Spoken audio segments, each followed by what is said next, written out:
Hey guys, welcome back to the channel. This is part 1 of our story. If you like this what if story and want to see part 2, let me know in the comments below. Before we start, don't forget to like, subscribe, and share this video with your friends. Also, check the description for more great content and my playlist. This story was posted by 𝗧𝗵𝗃 on Wattpad. Now let's start. Third person POV 7 He could hear his blood pumping through his ears as he ran as hard as he possibly could. The young boy with somewhat messy green hair, almost at lightning speed, burst forward towards a portal where a hand had wrapped itself around another boy's neck. 2. 𝗂𝗂𝗁. 2. The green-haired boy used his leg closest and summoning his quirk he inherited from the number 1 hero, one for all. Teal-colored lightning sparked around him as he managed to kick away at the hand from his friend's throat, freeing him. The freed boy, who had spiky beige hair, scowled and drew back. 3. What the hell? He spat while his lips were drawn back in fury. Watch out! Cried out one of the girls who could only watch. The green-haired boy whipped around, but before he could jump or even react, the same hand that had gripped his friend's throat did the same to his and jerking him into the portal forcefully.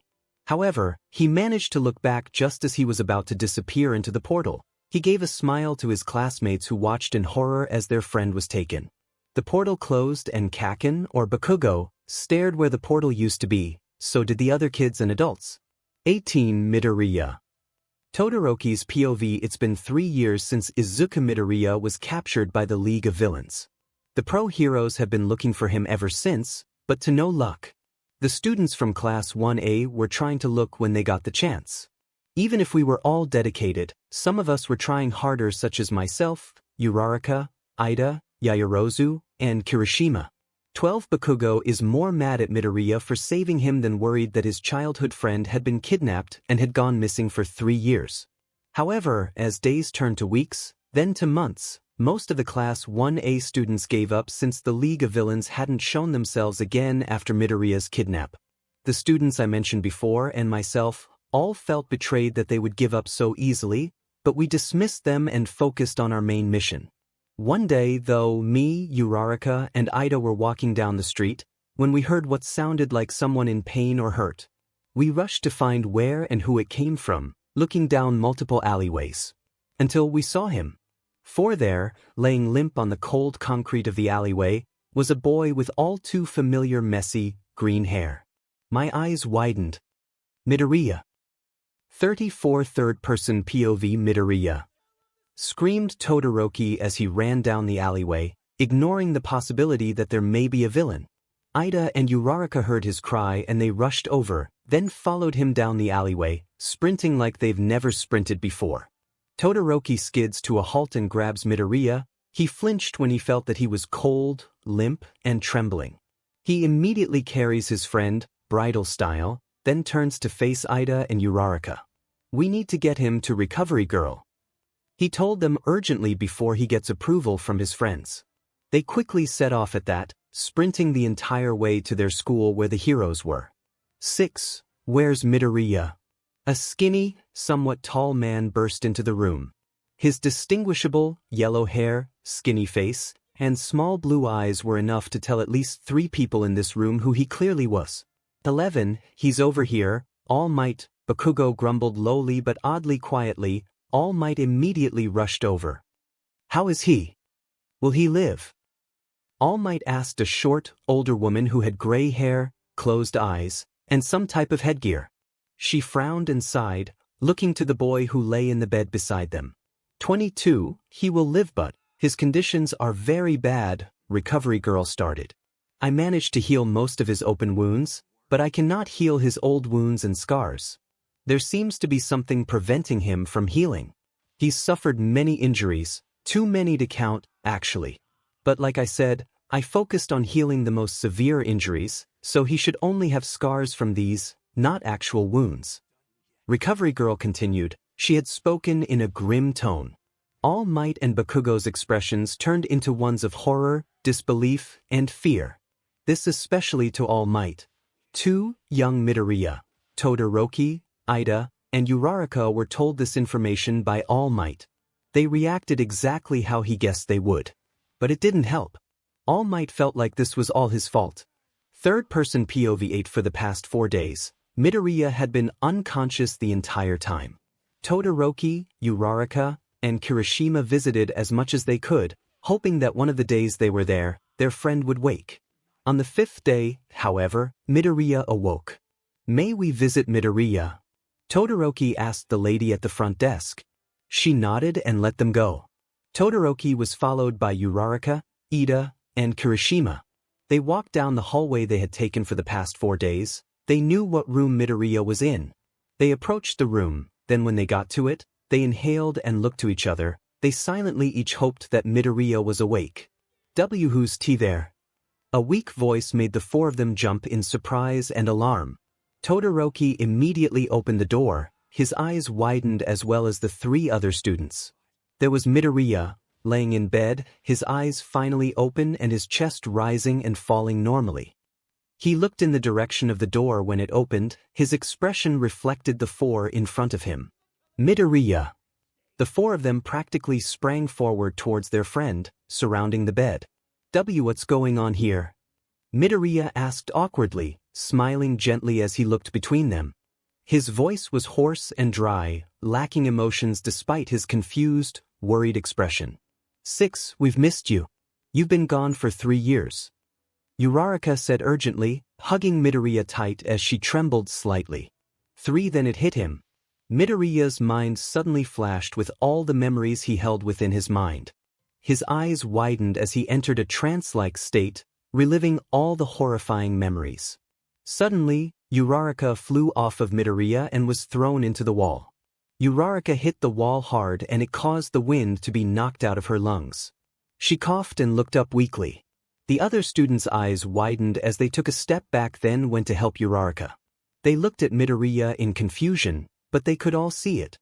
Midoriya sat there, panting and sweating heavily as if he had just done a marathon run. His green eyes were glowing as he had used his quirk to get 𝗬𝗏𝗧𝗏 away. His fists were clenched, especially his right hand, and his teeth were clenched too. He had just punched 𝗬𝗏𝗧𝗏 off of him. 17 Todoroki, Iida, and Kirishima were scared by this look, noticing something off about his eyes as 𝗬𝗏𝗧𝗏 struggled to get her breath back. Suddenly, footsteps rushed to the room. "What happened?" the man said as he slammed the door open. It was Aizawa-sensei. His eyes widened when he saw the damage. Midoriya just punched 𝗬𝗏𝗧𝗏 out of nowhere. Kirishima told Aizawa honestly, knowing that it was best to tell the truth rather than lie about it. 1. Something's wrong with Midoriya, Todoroki commented quickly before Aizawa could do anything else. There's something off with his eyes. He pointed to their green-haired friend who continued to breathe through gritted teeth. 5. Aizawa looked to Midoriya and approached him carefully but slowly. Make sure 𝗬𝗏𝗧𝗏 didn't sustain any serious injuries. He commanded the students who were all, even 𝗬𝗏𝗧𝗏, reluctant to leave their friend like this when it seemed like he clearly needed help. "Go!" he demanded now, his eyes not leaving Midoriya, who now looked at all of them in an eerie, chilling way. Finally, Todoroki, Kirishima, and Iida nodded. They help carry 𝗬𝗏𝗧𝗏, who struggles to stand, then they rush out of the room. They closed the door behind them. Todoroki, Kirishima, and Iida took 𝗬𝗏𝗏𝗏 to the dorm's living room since they could tell that she was going to be okay as long as she relaxed. They set her down on the couch as the other students noticed and started to gather around. "What happened?" Yaoyorozu gasped as she went to 𝗬𝗏𝗏𝗏 worriedly. The guys backed up to give them space. Midoriya suddenly attacked her. Iida explained briefly, looking to the others in worry. The other students returned his worried expression, or one of confusion and surprise. "Where is he now?" Tsu asked with a tilt of her head. Todoroki spoke now. "Aizawa-sensei is with him," he told the other students. He lowered his head in guilt that he couldn't help Midoriya, or at least tell that something was wrong before someone had gotten hurt. He grit his teeth and clenched his hands into fists. Then, he felt a hand on his shoulder. He looked up. "None of this is your fault. Or anyone's. No one could predict that this would happen. Don't blame yourself, Todoroki." Kirishima said to Todoroki. He tried to sound positive and reassuring. One Todoroki just sighed and relaxed as best as he could. He doesn't respond. You better be okay. Midoriya third-person POV 45 Izuku held his arms out to show Midoriya that he wasn't a threat as he slowly approached him. Calm down, Midoriya. He tried to calm his student down. Midoriya kept grinning at him. It even sent shivers down his spine, not because of just his smile, but the fact that the smile was from one of his most intelligent and kind students. He had never seen Midoriya smile or even look like this. Ever. He just stared at Izuku with widened eyes, but shrunken down pupils with an eerie smile. Then he suddenly groaned and shook his head. The eerie feeling disappeared. Midoriya rubbed his head. "Oh, Mr. Izuku." He seemed confused as he looked at his sensei. Izuku took a mental note on that before he relaxed. He sighed and approached Midoriya again but more calmly. "Do you remember anything that just happened?" He asked the young student in his normal, monotone voice. Midoriya shook his head. "You punched 𝗬𝗓𝗏 away from you when she, Todoroki, Kirishima, and Ida were here visiting you. She didn't sustain any serious injuries, however," he explained to his student. Midoriya's eyes went wide in disbelief. "I punched 𝗬𝗓𝗏𝗏." He was unable to accept that he had hurt his friend, but knew that it was true, whatever way he tried to look at it. He looked at his bandage-covered hands and clenched them into tight ball of fists, frowning and biting his lip in guilt and regret. Izuku sighed, putting his hand to Midoriya's shoulder for support. "She'll understand that you weren't yourself. Don't blame yourself either. There was something else within you that caused this." He tried to comfort and reassure his student. Midoriya still felt guilty, but he goes silent and doesn't say anything else. It's been a few hours since All Might had gotten the call from Izuku about Midoriya's sudden outburst. He decided not to come in at the time, but he was heading there now. He walked through the now empty halls. Midoriya was to stay here overnight, being overseen by Recovery Girl and Izuku. He sighed once he reached the door. That is, until the door was slammed open when he saw Izuku leap out of it and out of the way with Recovery Girl in his arms. Before All Might could realize it, he was hit by an incredibly strong gust of wind. This caused him to be blown back into the wall across the hallway. He hit the wall and grunted in pain. Since he was in his weakened form, he took more recoil and damage than he wanted. He coughed a few times, then looked up to see what had attacked them. His eyes widened. The entire wall where the door used to be against was blown right next to All Might, nearly crushing him. But that wasn't as surprising and alerting as when he saw who had done this. There stood his student, One for All's new user, Midoriya. His eyes were wide but his pupils were shrunk down. A wide, crazed grin was spread wide across his face. 22, why young Midoriya? All Might gasped in surprise and confusion, his own eyes widening. He managed to get up. Midoriya just stared at him, giving a tilt of his head like how he had done with Izuku. His unblinking eyes made All Might shudder. He couldn't believe what he was seeing. All Might could tell that something was around Midoriya, making him like this. Too suddenly, Midoriya dashed forward, straight at All Might. His hands were clenched into fists and he reeled his right arm back, preparing to land a punch to the hero. All Might couldn't react fast enough and was hit by the punch, sending him flying down the hallway from where he had just came from. He coughed up blood but managed to sit up. 6 All Might. Are you okay? All Might couldn't see him, but he did hear Izuku call out to him in the dust cloud that's surrounding him. "We need to suppress Midoriya," he said urgently. All Might couldn't do anything but agree despite feeling guilt that they have to forcefully restrain Midoriya. "I need you to keep Midoriya still. I'll try to erase his quirk then restrain him with my scarf," Izuku explained. The dust cloud started to clear. All Might looked up and saw Midoriya's slightly glowing green eyes where he used to be before he was punched.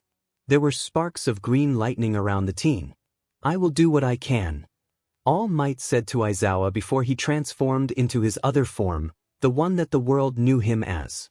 He knew very well that he couldn't keep this form up for long, but like always, he'd have to go beyond his limit. They only had one shot at this. If they didn't capture Midoriya on their first attempt, All Might wouldn't be able to maintain this form for much longer. He needed to keep Midoriya still, while also avoiding his attacks. Being the former user of One for All, he knew how dangerous the power could be. Even if Midoriya could only use a fraction of it in his current state, it remained deadly and destructive. All Might grit his teeth but kept his smile across his face. It was not for his own sake, or Aizawa's or Recovery Girl's or anyone else, but simply for Midoriya. Then, Midoriya charged forward again, and this time, All Might was ready. He changed forms quickly and managed to grab Midoriya's arm and held him up for a moment before the boy struggled and tried to free his arm from his teacher. However, he coughed out BLD and with a poof, he changed back to his weakened form, allowing Midoriya the opportunity to charge up his attack with his leg now. Midoriya swung his right foot at All Might's ribs, hitting him directly and forcing him to finally let go of his right arm. All Might was sent reeling a few feet away, but remained on his feet, wiping the BLD from his mouth. Midoriya landed on his feet and chuckled until suddenly, with a burst of green lightning bolts, he dashed forward at All Might, catching him by surprise. Midoriya reeled his right arm back and prepared to give the final blow to the weak All Might before him, who stared with shocked, widened eyes.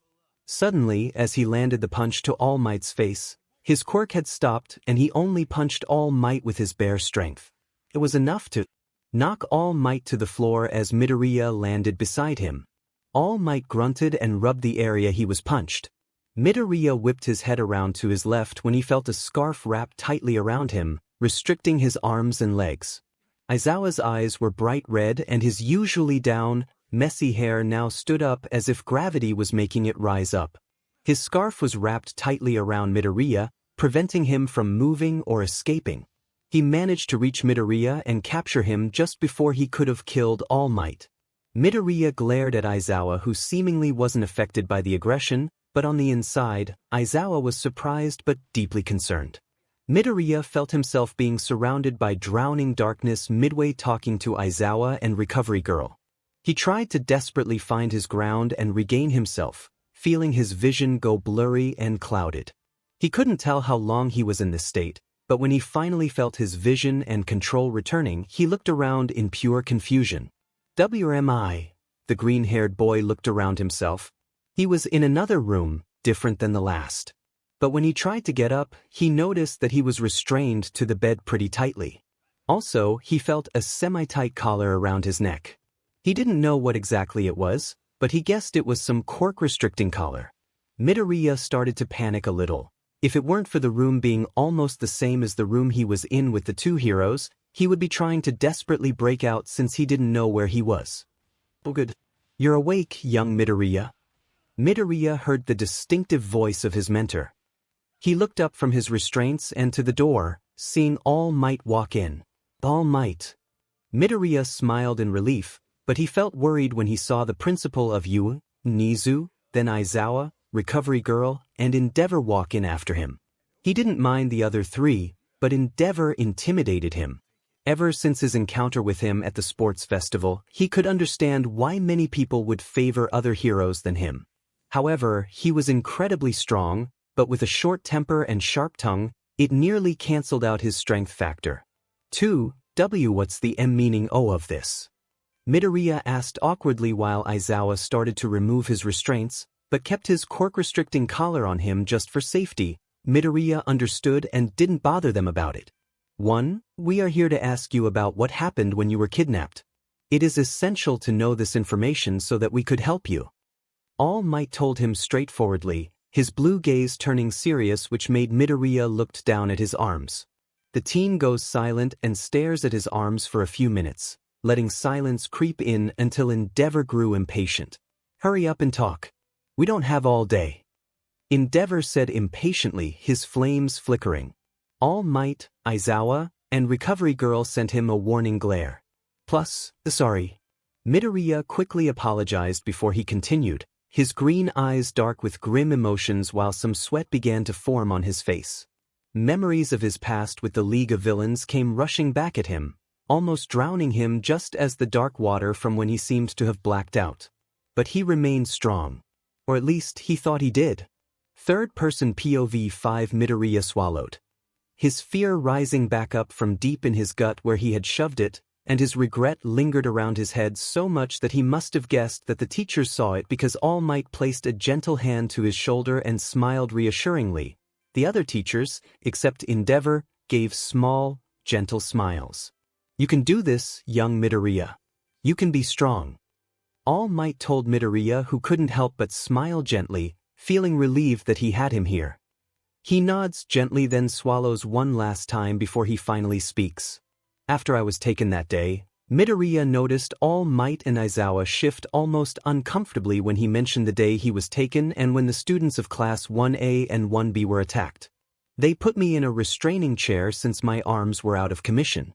Then they used the same quirk-restricting collar on me. I remember Shigaraki was angry that they didn't get Kaken like they planned, but he moved that aside and turned on a small TV in the bar that I was held captive in. The TV didn't show any visual projections, but there was a voice." Midoriya started off, relaying over the horrible, terrifying memories of being under the hands of the League of Villains and Tamura Shigaraki. "Could you recognize the voice?" All Might suddenly asked.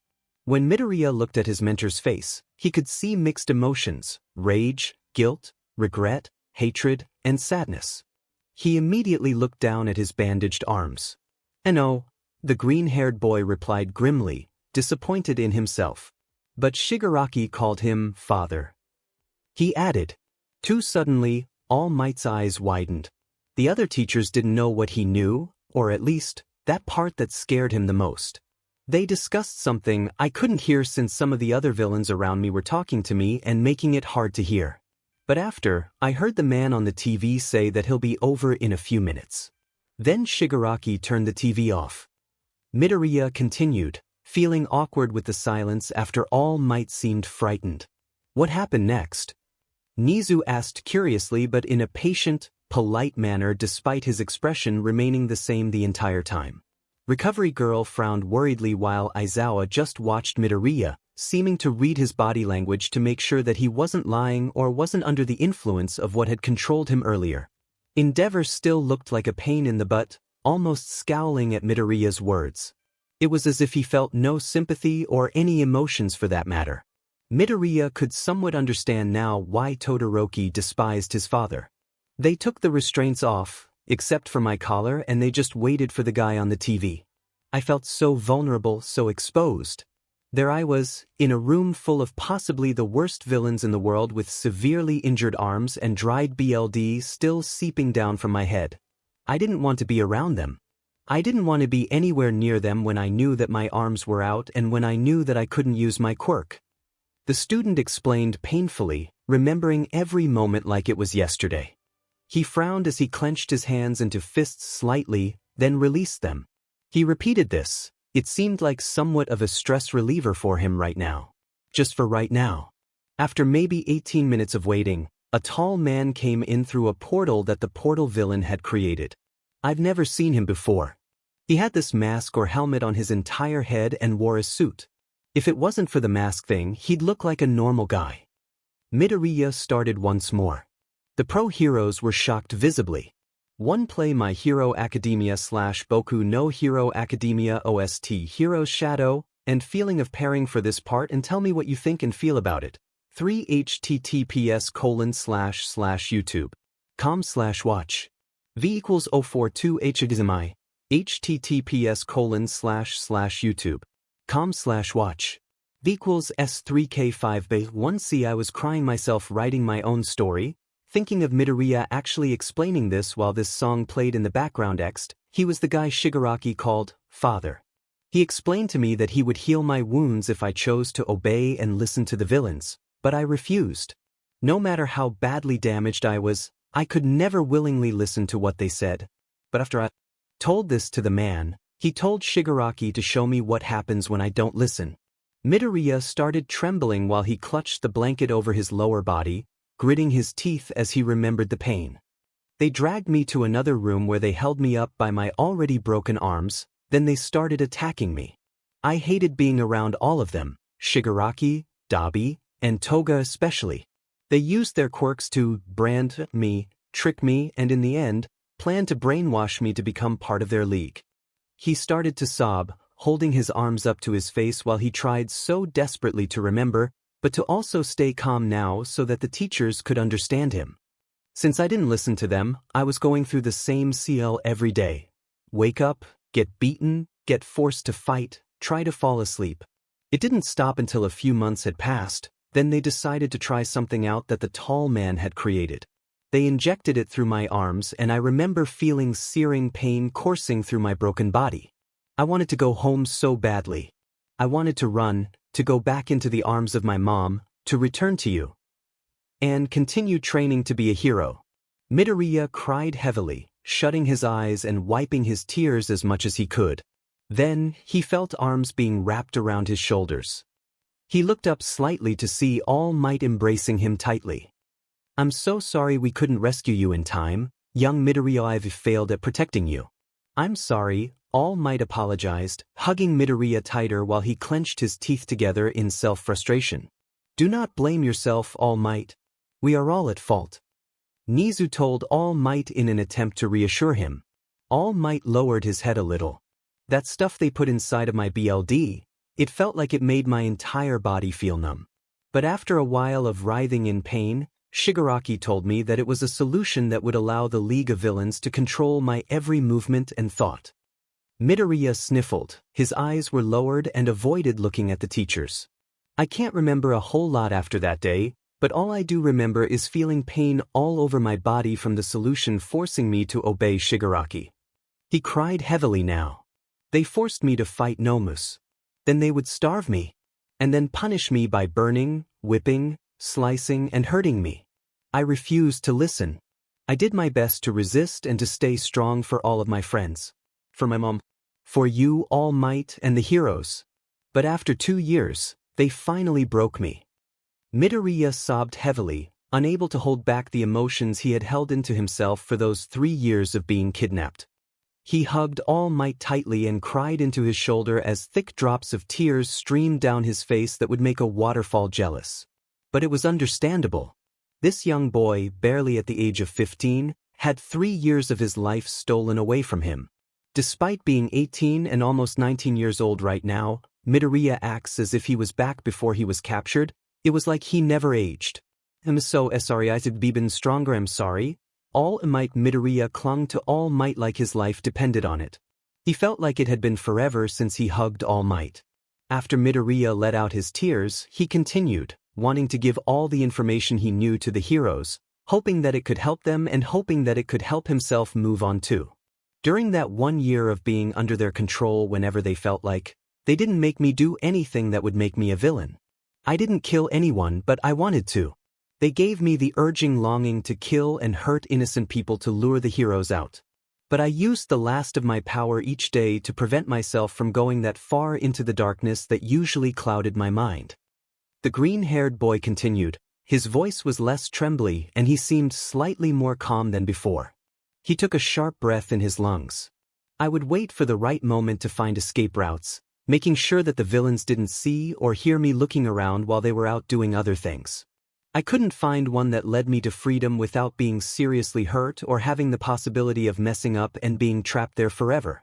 And just a few days ago, I attempted and I managed to get out of there." Midoriya hiccuped a little, still having the last bits of his tears present. "I used the fork they gave me to eat with to break the quirk-restricting collar around my neck," explaining the scratches there, "but kept it on to make sure that the villains didn't notice. Then I acted as if I was part of the League without their word. The portal villain opened a portal to the alleyway I was found. I was given the objective to attack you."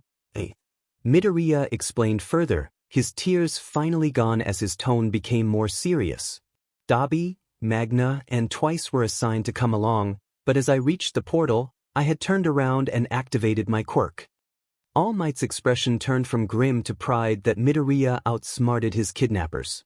The teachers reflected this, except for Endeavor, again. 5. I turned around as fast as I could, then used my quirk to blow the 3 who had followed me. Then, I did the same with the portal villain. I managed to knock him out like I planned when I sent him back into the wall, making his head hit it with enough force to make him go unconscious. Before his portal could close, I forced myself to move as fast as I could at that moment and threw myself into the portal, thus leading to Todoroki, Ida, and Uraraka finding me in the alleyway. I passed out when I entered the alleyway from the sudden use of my quirk, as I haven't been able to since I was captured. Luckily, the portal villain must have been knocked out pretty long since I woke up here instead of in a restraining chair back in their hideout. Midoriya finally held his head up to the teachers, proud of himself that he could save himself to save others. If he hadn't tried, he would have probably had hurt the students he grew to love and hang out with. The teachers were also proud that he had escaped from the villains mostly unharmed. 9 All Might hugged Midoriya tighter. "You did well, young Midoriya. I'm so proud of you." He smiled in deep pride and approval, making Midoriya smile gently, wiping his new tears away. "Thank you for telling us, Midoriya. This information will be kept private and between those you see here. We appreciate the information you were willing to tell. We are also deeply sorry for not having rescued you sooner. But we understand if you don't forgive us." Nizu told the boy, bowing in respect, while the other teachers, including All Might who separated from the hug, did the same. Even Endeavor had to bow, although much to his discomfort and dislike. "I forgive you all," Midoriya started, but Izuku interrupted him. "You don't need to forgive us, Midoriya. We failed to rescue and protect you. We are sure that it will be hard to forgive us." Izuku spoke firmly but not in agitation or irritation.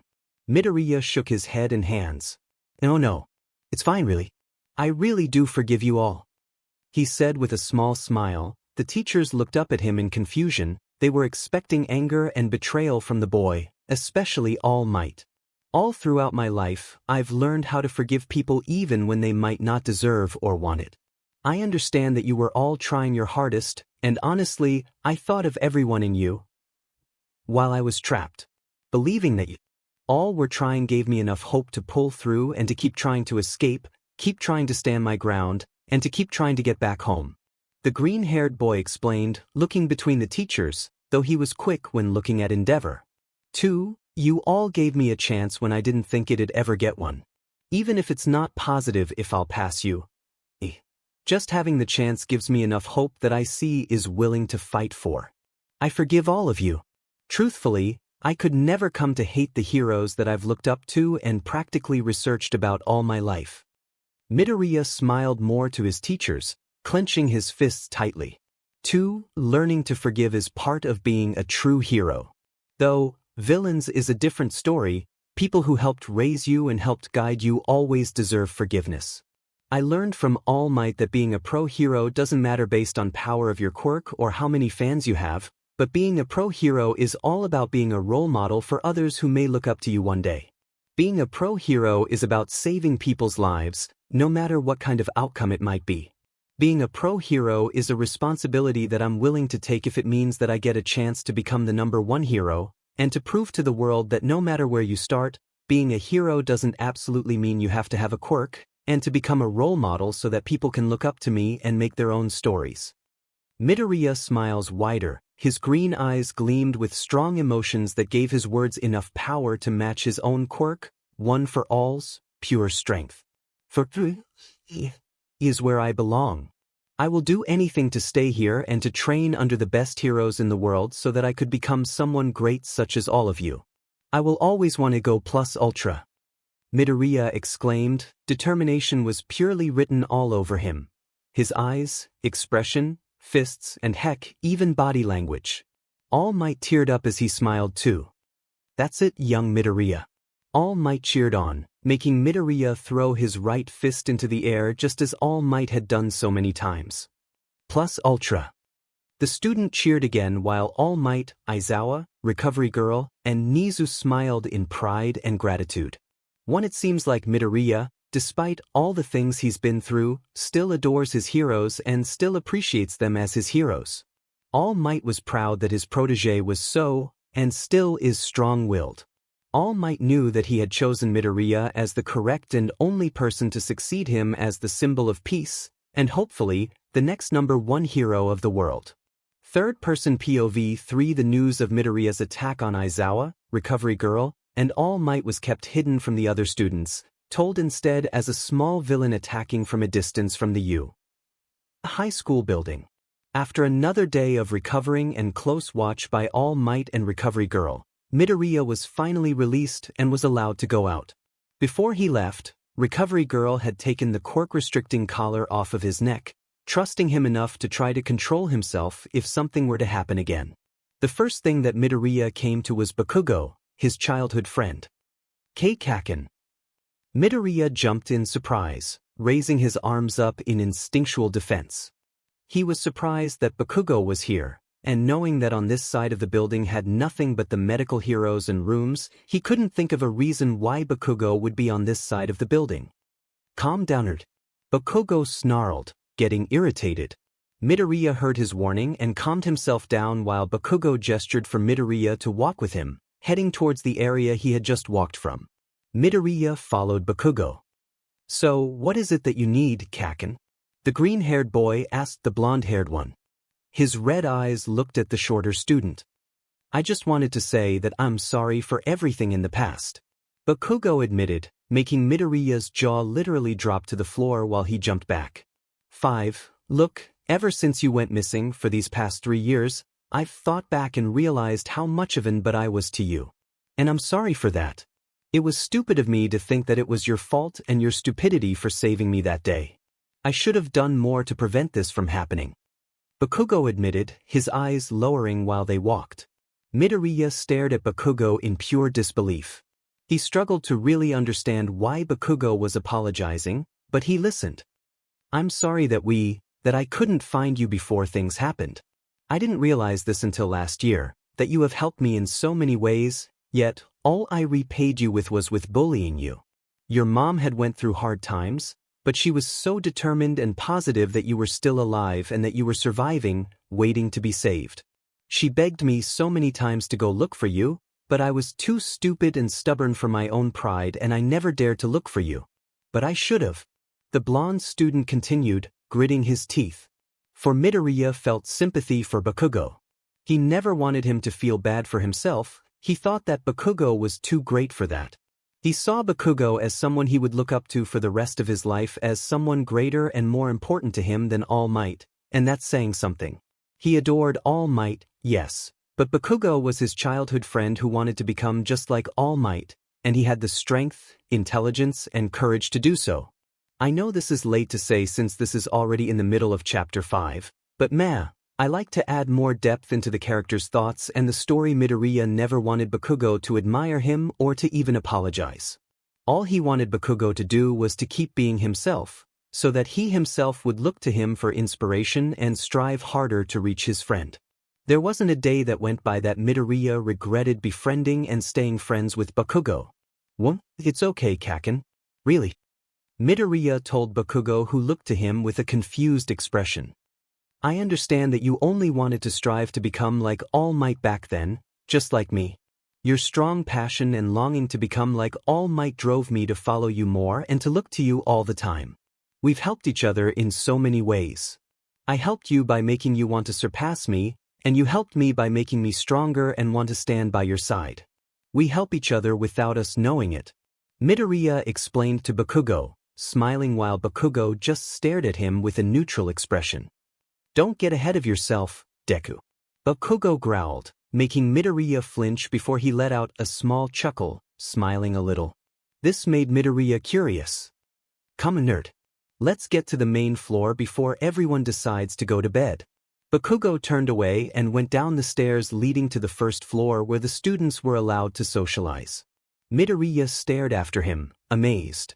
Midoriya's POV. I watch as 𝗧𝗵𝗃 heads down the stairs. I remain there for a few moments. 𝗧𝗵𝗃 must have really changed when I was gone. I couldn't help but smile a little. It was weird hearing an apology that actually sounded sincere from 𝗧𝗵𝗃. But otherwise, I was just happy to see that 𝗧𝗵𝗃 had grown up well, even if he was always grown up even before I was taken. This means that I need to do as best as I possibly can to reach 𝗧𝗵𝗃. Clenching my scarred hand into a tight fist, I put on a confident, proud, and happy smile, then proceeded to follow 𝗧𝗵𝗃 down the stairs. Thank you, 𝗧𝗵𝗃, for everything. It took a while for all of Class 1A to come together on the main floor. I was personally waiting for Uraraka, Todoroki, Ida, and Kirishima. Then I see them come down from the stairs. Hi, Dad. How are you? 𝗬𝗧𝗧𝗏 immediately greeted even while they were coming down the stairs. I immediately stand up and bow with my hands at my sides. I am so sorry for hurting you, 𝗬𝗧𝗏. And for bothering all of you, Ida, Kirishima, Todoroki. I will have to repay you all in some way. I immediately apologized, guilt hitting my heart while I recalled being told that I had punched 𝗬𝗧𝗏. The four students glanced at each other.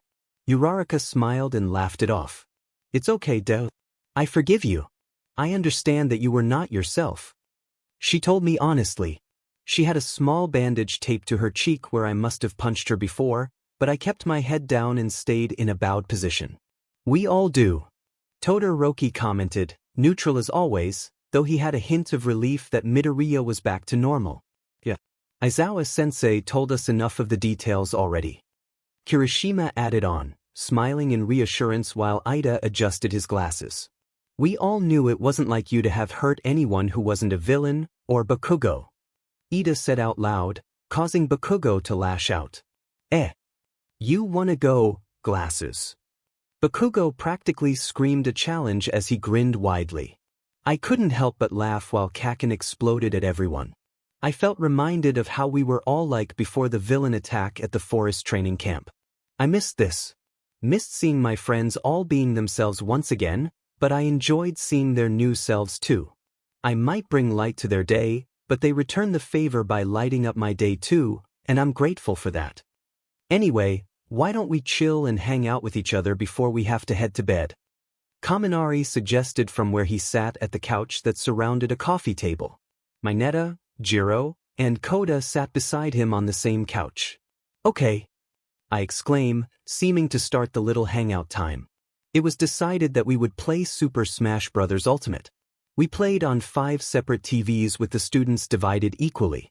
Each of us had our own characters to play as, some more obvious than others. Aoyama chose Palutena, praising her style of clothing, despite being a goddess. Ashido chose Piranha Plant, liking their dangerous appearance. Sue picked Greninja, just because they looked like a frog just like herself. Ida decided to pick Marth, which I personally think is because of the similarities in their hair color. Then, 𝗬𝗧𝗏 chose Kirby because Kaken commented that Kirby's cheeks were like hers, and they both had a ridiculously round face that defied logic. Ojiro then decided to pick 𝗵𝗄 for their similarities of their tails. Everyone knew this was coming, but Kaminari chose Pikachu. I guess you could say he was pressured to by Kaken. Kirishima went with Ganondorf. Everyone said it was his hair that made Kirishima pick him, but he urged that Ganondorf looked manly. Koda shyly chose Pokemon Trainer because he liked all 3 of the trainer's Pokemon. Sato picked Little Mac after he remarked how he liked using close-ranged fighters as he was one himself. Shoji chose Sheik because she reminded him of himself with the mask covering their lower halves of their faces, odd hairstyle, and close-range combat like Sato. Jiro had a hard time deciding, but eventually went with Lucina. The class watched Ida and Jiro eye each other competitively. 7-0 was one of the first to choose his fighter, which ended up being Villager, saying that he can fight close and from far, which was true, but I honestly thought it was their hair. Tokoyami's character was no surprise to us. We all knew the reason why too. He chose Falco. Then, Todoroki chose Lucas, as suggested by myself since he possessed both ice and fire attacks like Todoroki had. Surprisingly, he didn't hesitate and chose him before anyone else could really suggest anyone else. I wondered why though. If you know what I'm getting, JK5 anyway, Hagakure decided to go with Samus, finding that she was a female fighting aliens was badass to her. I couldn't help but agree, and a lot of the other students agreed too. Next was Kaken. He chose Incineroar because of his fire typing and the grin on his face was full of victory, but honestly, I think that he chose the Fire Cat because he secretly likes cats. 3. Mineta was after. It was no surprise that he chose a character who had very revealing features. Zero suits Samus. I don't think I need to give an explanation for his decision. Yaoyorozu picked female Robin. She went on all about the complexity of Robin as a character and as a fighter. Lastly, it was my turn to pick. I decided after quite a while and quite a lot of muttering to myself that I would choose Lucario. I chose him because Lucario's design reminds me of my own hero suit. I liked how he could fight long range and close range, and he even had a counter. His recovery was good too, and his aura sphere attack could reach opponents from far distances, and as his damage percent increases, the harder he hits, but he also can be launched easier because he's a medium character with floaty jumps, but he's just so cool. His typing in Pokemon is cool too. Fighting and Steel type sounds like an excellent typing, though it has disadvantages. Dual typing usually helps over single types, and he has awesome moves in both physical and special attacks like Close Combat, and Force Palm, and Aura Sphere, and Bone Rush, and Extreme Speed, and Counter, and Power Up Punch, and Bullet Punch, and... Sorry, I didn't mean to mutter off again. 9 anyway, I chose Lucario and we started the mini-tournament that many of us agreed to see who was the best at their signature character. As the battles progress, the winners came out on top from the first round. On the first TV, 𝗬𝗏𝗏, 𝗬𝗵𝗲, Mineta, and 𝗬𝗏𝗃 played with 𝗬𝗏𝗏 coming out on top. She was very passionate about winning, saying that training with Gunhead helped her with her reaction time, even if this was a game and not real life. Then on the second TV, Siro, Sato, Ishido, and Todoroki played. The three were quite upset when Todoroki won, playing strategically while the other three played rather reckless, like heading face first into an attack. On to the third TV, Ojiro, Tsu, Ida, and Shoji went on with their fight. Ida came out on top just by a clutch when Tsu had started to rack up his damage percentage with Greninja. He countered at the very end when Tsu had charged up Greninja's smash attack. On with the fourth TV, Kakin, Jiro, Koda, and Yaoyorozu went into battle against one another. Kakin won, but most of the other students complained that he had literally just been spamming one move the entire time, despite Kakin's threats to kill them all if they hadn't shut up. Then on the last TV, I played against Kirishima, Tokoyami, and Kaminari. I won but just barely too. The other three fighters played pretty well, but luckily, Kaminari had failed to recover correctly multiple times while Tokoyami stayed on the sideline, waiting for who would face him. Kaminari died first, then Tokoyami kept getting caught in our specials, causing him to die second. Then it was just me and Kirishima left. My Lucario struggled against his Ganondorf's incredibly strong hits, sending me flying back with practically every move of his. We would each struggle against one another as my moves were quicker, even if they didn't hit particularly hard.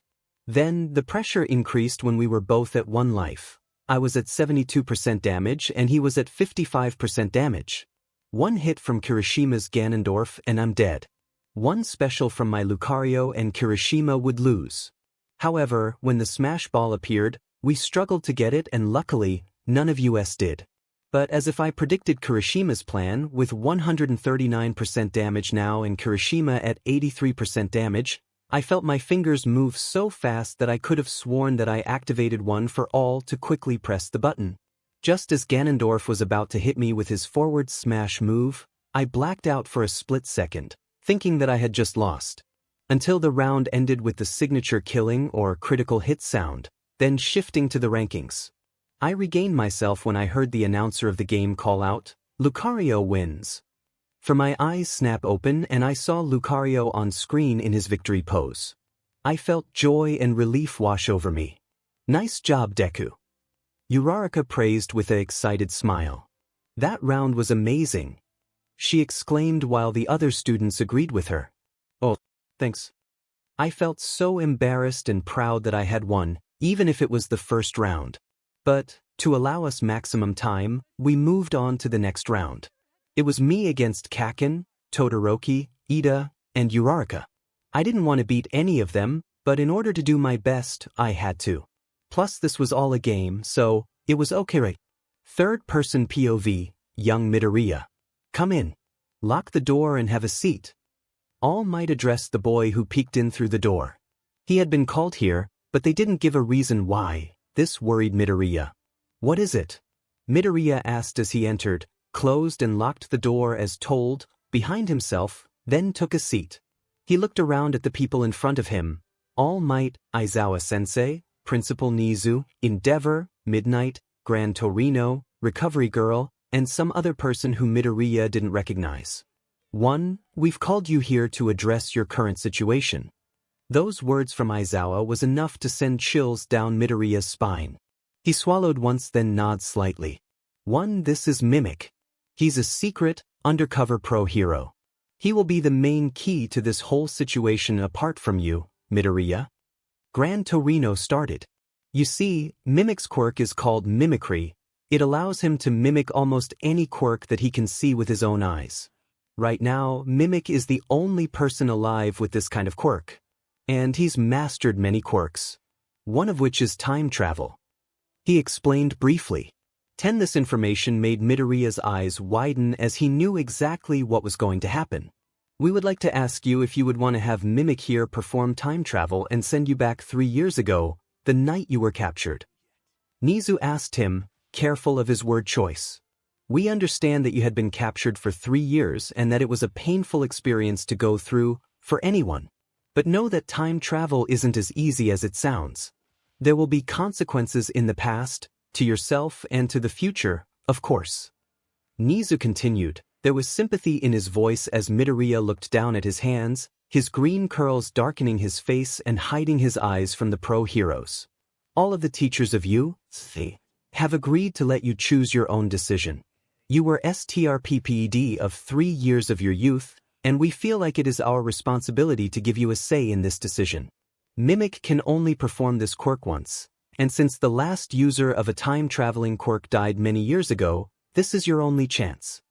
The principal explained further. His neutral expression watched the young boy in front of them. Please no, Recovery Girl started but was cut off. I'm willing to take my chances. I'll go back. Midoriya said firmly, lifting his head to look at the heroes in front of him, a determined look on his face. Are you so sure to make such a decision so quickly? This time, 𝗵𝗃 spoke. He narrowed his eyes at the green-haired boy as he asked his question. Midoriya clenched his hands into fists, holding them up slightly. Yes. Then he continued. If it means that I can spend more time with everyone, then yes, I'm willing to go back. He told the teachers. They all seemed somewhat surprised, however, All Might wasn't. Midoriya, wait. Izuku spoke but Midoriya cut him off too. I know. There are many ways that things could go down, but I do want to go back. I may not know everyone or get along with everyone, but I want to use those 3 years that I missed to get to know everyone better. What kind of a hero am I if I can't get along with my own classmates and friends? I want to spend time with everyone, whether they're good times or not. The time I spend with everyone then will be more important than the time I spend trying to recover and being someone who had gotten kidnapped and couldn't escape. Sure, it sounds like I'm running from these problems, but this is my one chance at going back to fix it. For everyone, for myself, and for you, All Might. Midoriya said calmly and determinedly, smiling to All Might in the end. The other teachers glanced to the former symbol of peace. 6. I need to live up to my potential, not let my potential live out my life. Midoriya continued, then, finally, All Might chuckled lightly and smiled. Young Midoriya has made his choice. He's ready. All Might approved, closing his eyes for a few moments while Midoriya smiled back in gratitude. The other teachers looked back at All Might. Well then it's settled. Midoriya, we will call you when we are all ready, and when 𝗵𝗃 is ready. For now, I suggest you say your farewells, but don't tell anyone the details of this meeting. You may not see some of your friends when you got through with this, or you may not recognize them. We are not sure of the consequences, but we know that you will go through something after the shift. Mentally, physically, or emotionally. Nizu warned Midoriya, who swallowed once in nervousness before he nods. 2. I will, thank you. Midoriya said before he stood and bowed. The green-haired boy started to turn and leave when All Might waved his hand to get his attention. He turned his head to the former pro hero. I would like to talk to you later. All Might said simply. Midoriya let a small smile appear on his face. Okay. Then, Midoriya left the room, leaving the pro heroes to talk lightly to each other. Do you think it's best for Midoriya to really go back? Midnight asked the group of pro heroes around the table after Midoriya had left. She sounded unsure and concerned. Everyone in this room, mostly everyone, was doubting and or worried about letting Midoriya choose too. Some worried that the soon-to-be adult was going back without much thought. But some others thought that he was going back to resolve things with the villains or to get revenge. But All Might didn't think anything poor of the boy. All Might knew exactly what and why Midoriya was agreeing so quickly to go back. He said it himself to them just earlier. Midoriya wanted to learn from them with his classmates. He didn't want to be excused because he couldn't escape the villains in time.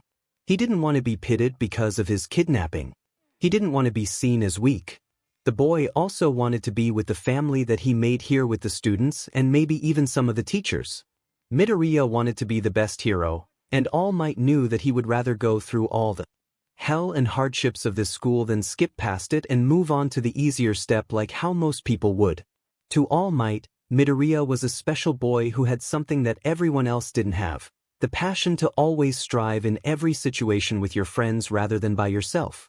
As childish and cheesy as it sounds, Midoriya had the right mindset and All Might knew he would be someone very great in the future. I think so. To the other hero's surprise, Izuku spoke with confidence and seriousness in his usually monotone and almost irritated tone. The heroes turned to him, listening to what he had to say. I've watched over Midoriya ever since he proved himself after the ball toss test. He's not like your average student. Unlike most students, Midoriya strives to become the greatest hero, to become someone like All Might. I used to hate that. I used to despise people who were like him. But, after seeing the improvement and determination of that kid, I found that he had changed me. Of course, as his teacher, I can't say that he's my favorite or that he's better than everyone else, but he is a kid worthy to bet on. Izuku admitted. All Might looked on with amazement and surprise. He couldn't help but smile in gratitude. I agree. Young Midoriya is different. He's proven himself countless times that he can take action and take responsibility for them without hesitation. He knows his own limits and what he is limited to as a hero in training. I think it was right that we let him have a say. All Might commented while he looked between all the other heroes at the table.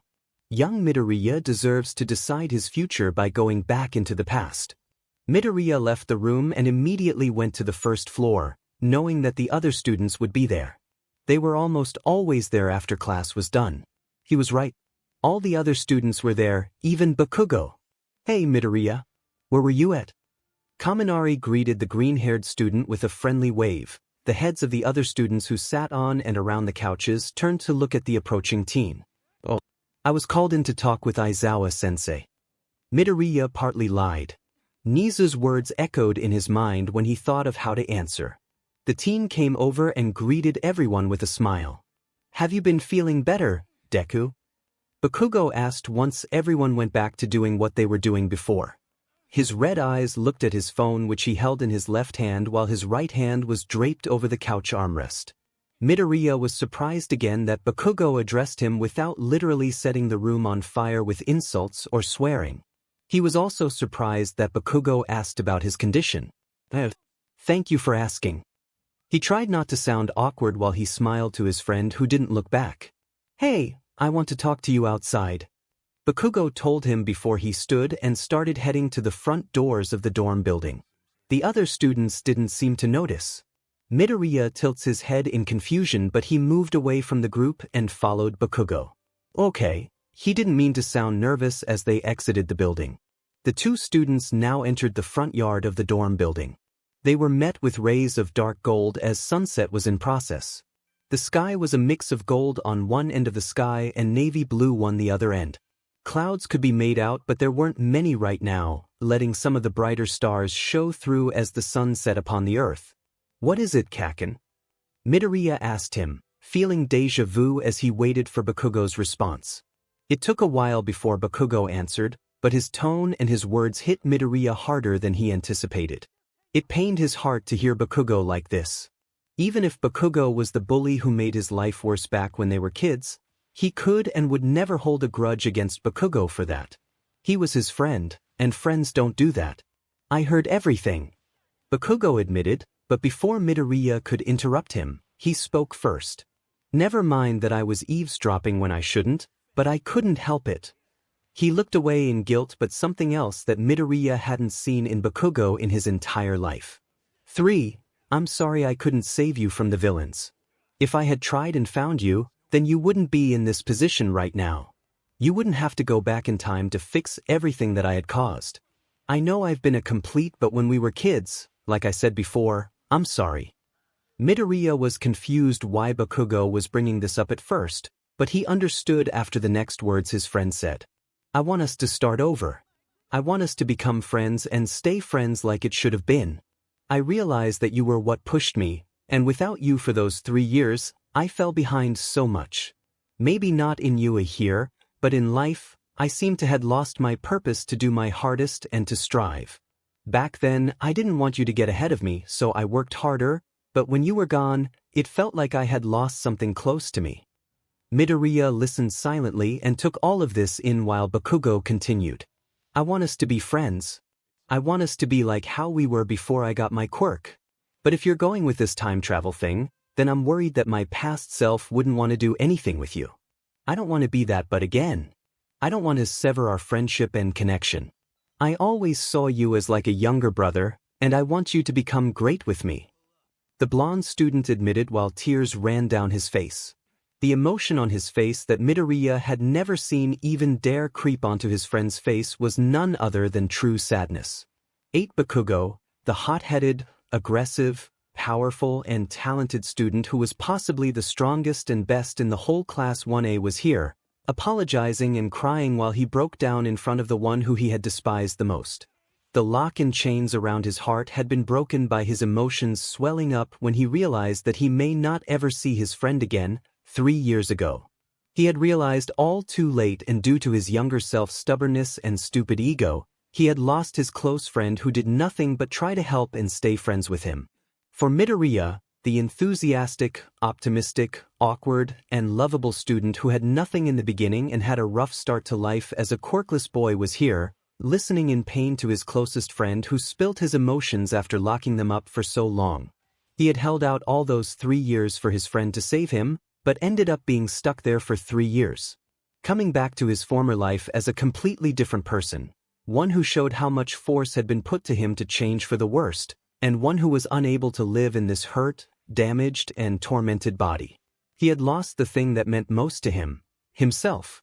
Midoriya didn't know what to say after Bakugo finished. He just stared at his friend who struggled to hold back his tears.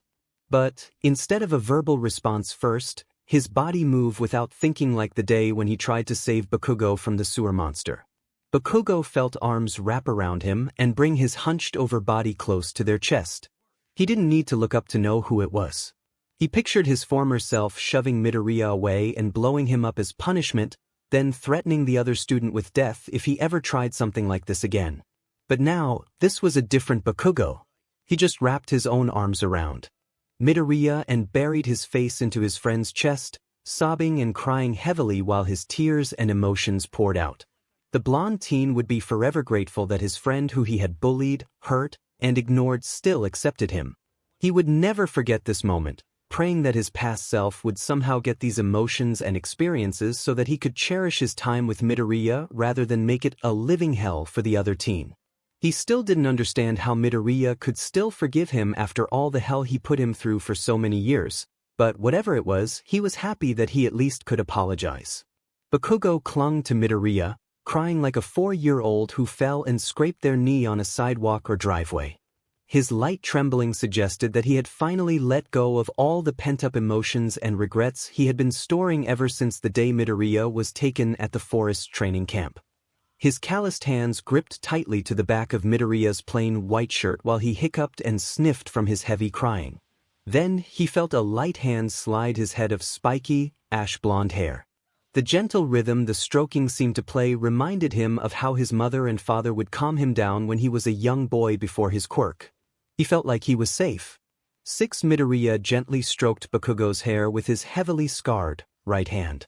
A small, gentle smile was carved on his semi-round face while he looked down at his friend who was crying into his chest with both his arms wrapped back around him. He lowered his head enough to let his chin rest on Bakugo's head. His stroking stopped on his head and moved to Bakugo's back.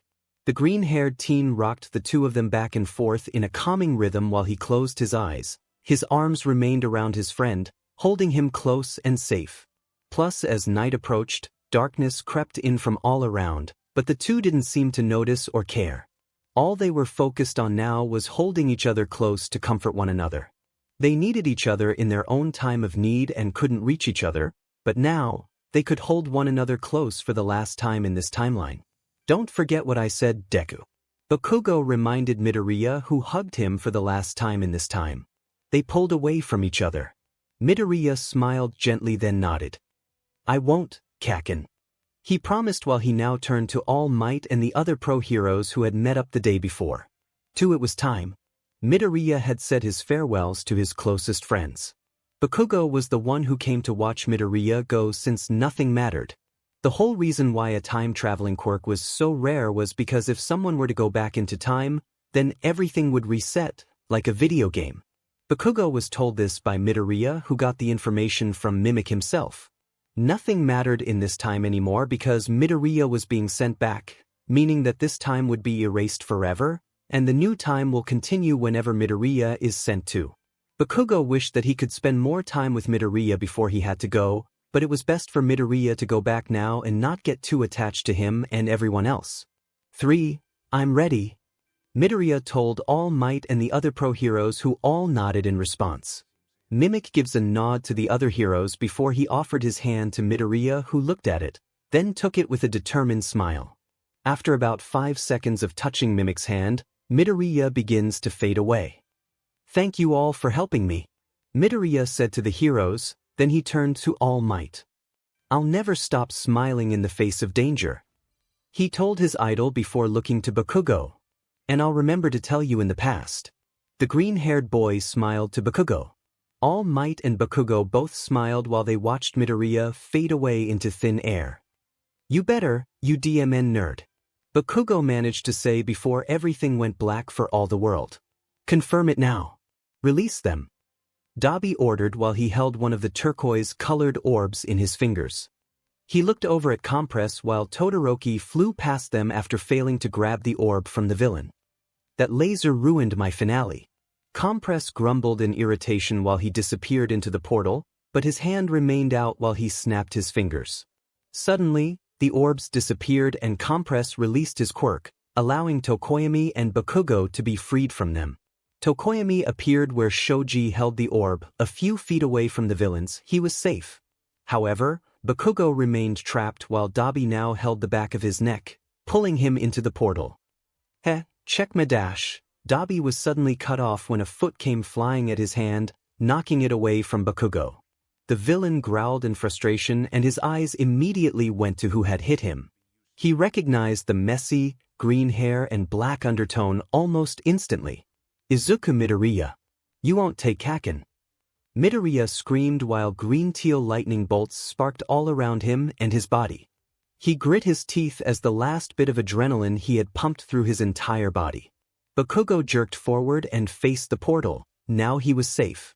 But when he saw 𝗬𝗵𝗍𝗄 now reach for Midoriya, he suddenly felt his heart race and his eyes widen. However, things were different now. Midoriya saw 𝗬𝗏𝗍𝗄's hand coming and so, he summoned up all of the strength he had left in him and clenched his left hand into a tight fist despite hearing sickening cracks come from it. Power surged through Midoriya's arm and body, enough to crack and shatter the makeshift cast around his arms. Detroit Smash. Midoriya called out as he launched a punch towards 𝗬𝗏𝗍𝗄 and the portal, but he made the decision not to even touch the villain. The sheer power that emitted from his punch caused an enormous wind gust to blow at the villains and portal, forcing 𝗬𝗏𝗍𝗄 to fall back and disappear into the portal, then also forcing the portal to close with the wind, making it harder for Kurogiri to keep his portal formed.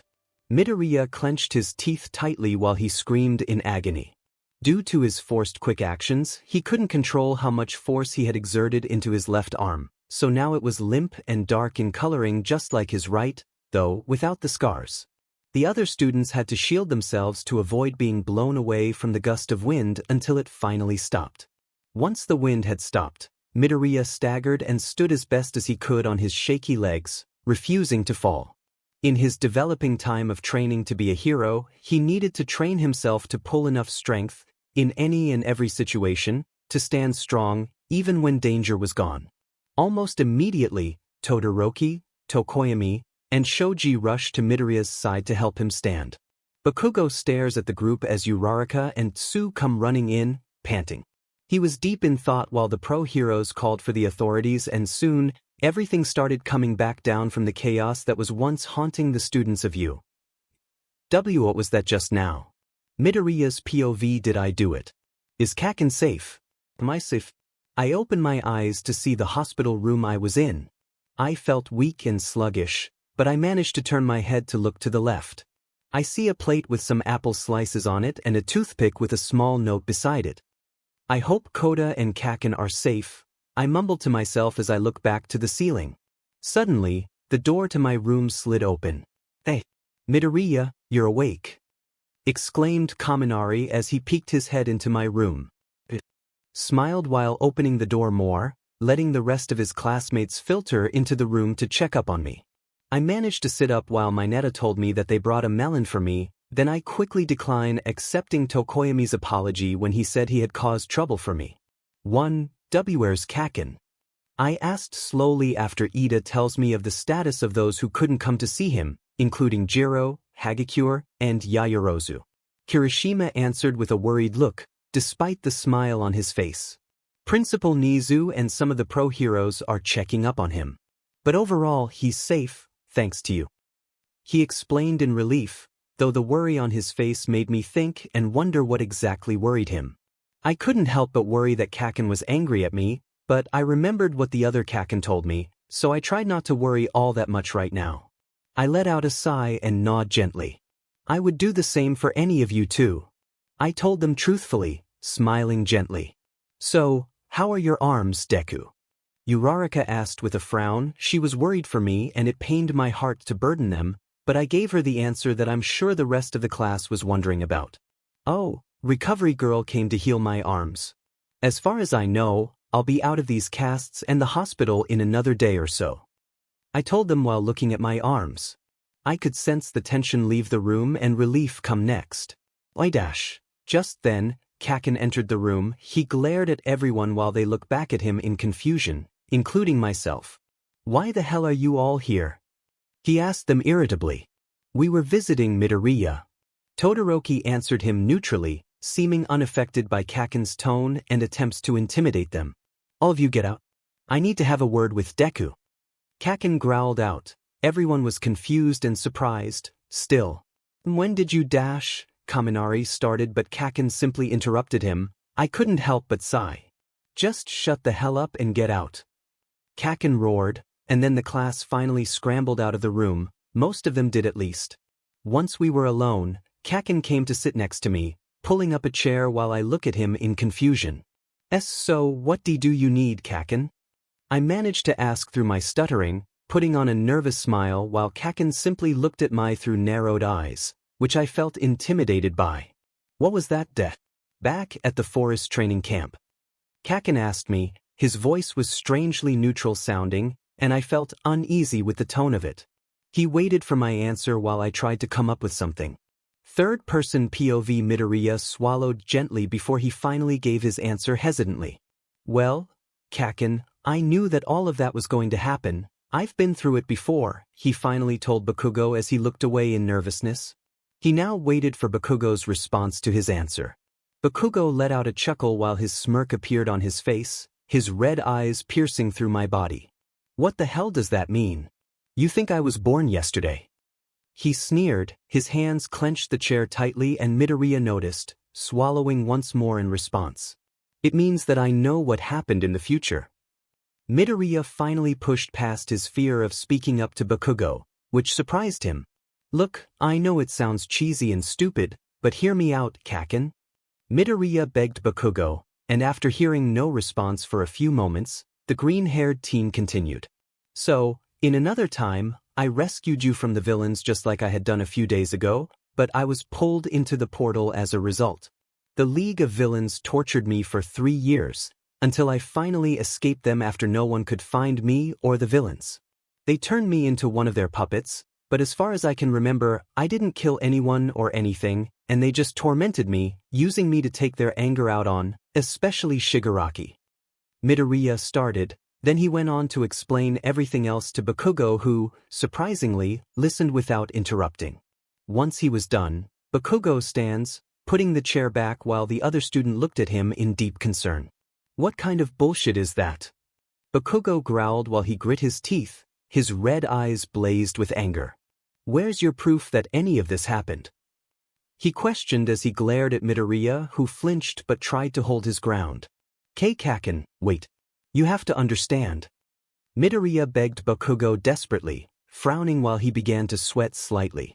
Why would the villains come after someone as useless as you, Deku? Bakugo snarled, making Midoriya flinch again. The villains aren't made of weaklings like you, they wouldn't want someone like you drag them down. He continued. You're nothing like them. They wouldn't take you over others. Midoriya looked down at his arms, going silent now, unable to think about what to say. He usually didn't take Bakugo's words to much heart, but for some reason, this time, he felt something stab his heart. You stay away from me and don't ever do that CRP again, or else I'll kill you. Bakugo threatened before he turned away and left the room, leaving Midoriya in tears while he felt a sudden weight hit his shoulders. Midoriya didn't know why, but he felt himself breaking down at Bakugo's words. He couldn't wipe away his tears that suddenly came, so he let them fall freely while he grit his teeth. He didn't understand why he was getting so emotional. You may go, but remember what I told you, Midoriya. The doctor told Midoriya as he smiled gently and started leaving. Thanks, doctor. Midoriya thanked him while he turned and left the room, looking at his arms. They didn't have a cast on anymore, only bandages. He couldn't help but smile gently, knowing that he partly succeeded in what he came back to do. The green-haired teen walked out of the building now, being greeted by Aizawa. There was Yaoyorozu, Hagakure, and Jiro with him too. You're done, that's good, Midoriya. Yaoyorozu sighed in relief that Midoriya was out on time. She smiled along with the other students. What's happening? Midoriya asked curiously, tilting his head gently. He looked between the girls while Aizawa seemed to be waiting for someone. Aizawa-sensei is bringing us back to you. Since all the other students had to go sometime yesterday. We were going to leave since we didn't know exactly when you were going to get out. Luckily, you're here now. Hagakure said, sounding a little relieved and happy despite knowing that this wasn't exactly the best situation to be happy about since they had all been injured badly by the villains during the attack at the forest training camp. I'm home, Mom. Midoriya called to his mother as he entered the apartment he and his mom lived in. He took his shoes off while Ink came running to him. Midoriya didn't expect his mother to collide with him with a hug, so he recoiled back and nearly fell over. I was so scared and worried for you, Izuku. Inko said in distress while she hugged tightly to her son. Midoriya smiled and hugged her back. More time skip brought to you by the boy who just figured out that he could use his legs instead of his arms, even though he could come up with a plan to save Bakugo when he had nowhere to escape, with all the League of Villain Idiots attacking him and with All for One and All Might fighting when they knew they had to avoid fighting at all costs. In summary, Izuku Midoriya made his way down the street from his home. He had just came back from a run and he was making his way back to his apartment when he heard multiple screens turn to one news crew. His eyes immediately widened and he stopped in his tracks in horror. On the large screens on some of the taller buildings, there was All Might fighting another guy dressed in dark attire and wore some sort of breathing mask on his face or something. All Might was clearly exhausted and struggling against the villain who seemed to be mocking him throughout their fight. However, Midoriya's eyes widened further when he saw another person seeming to be trying to fight the villain. His spiky, ash blonde hair was easily recognizable to him, and so was the quirk he possessed. Katsuki Bakugo.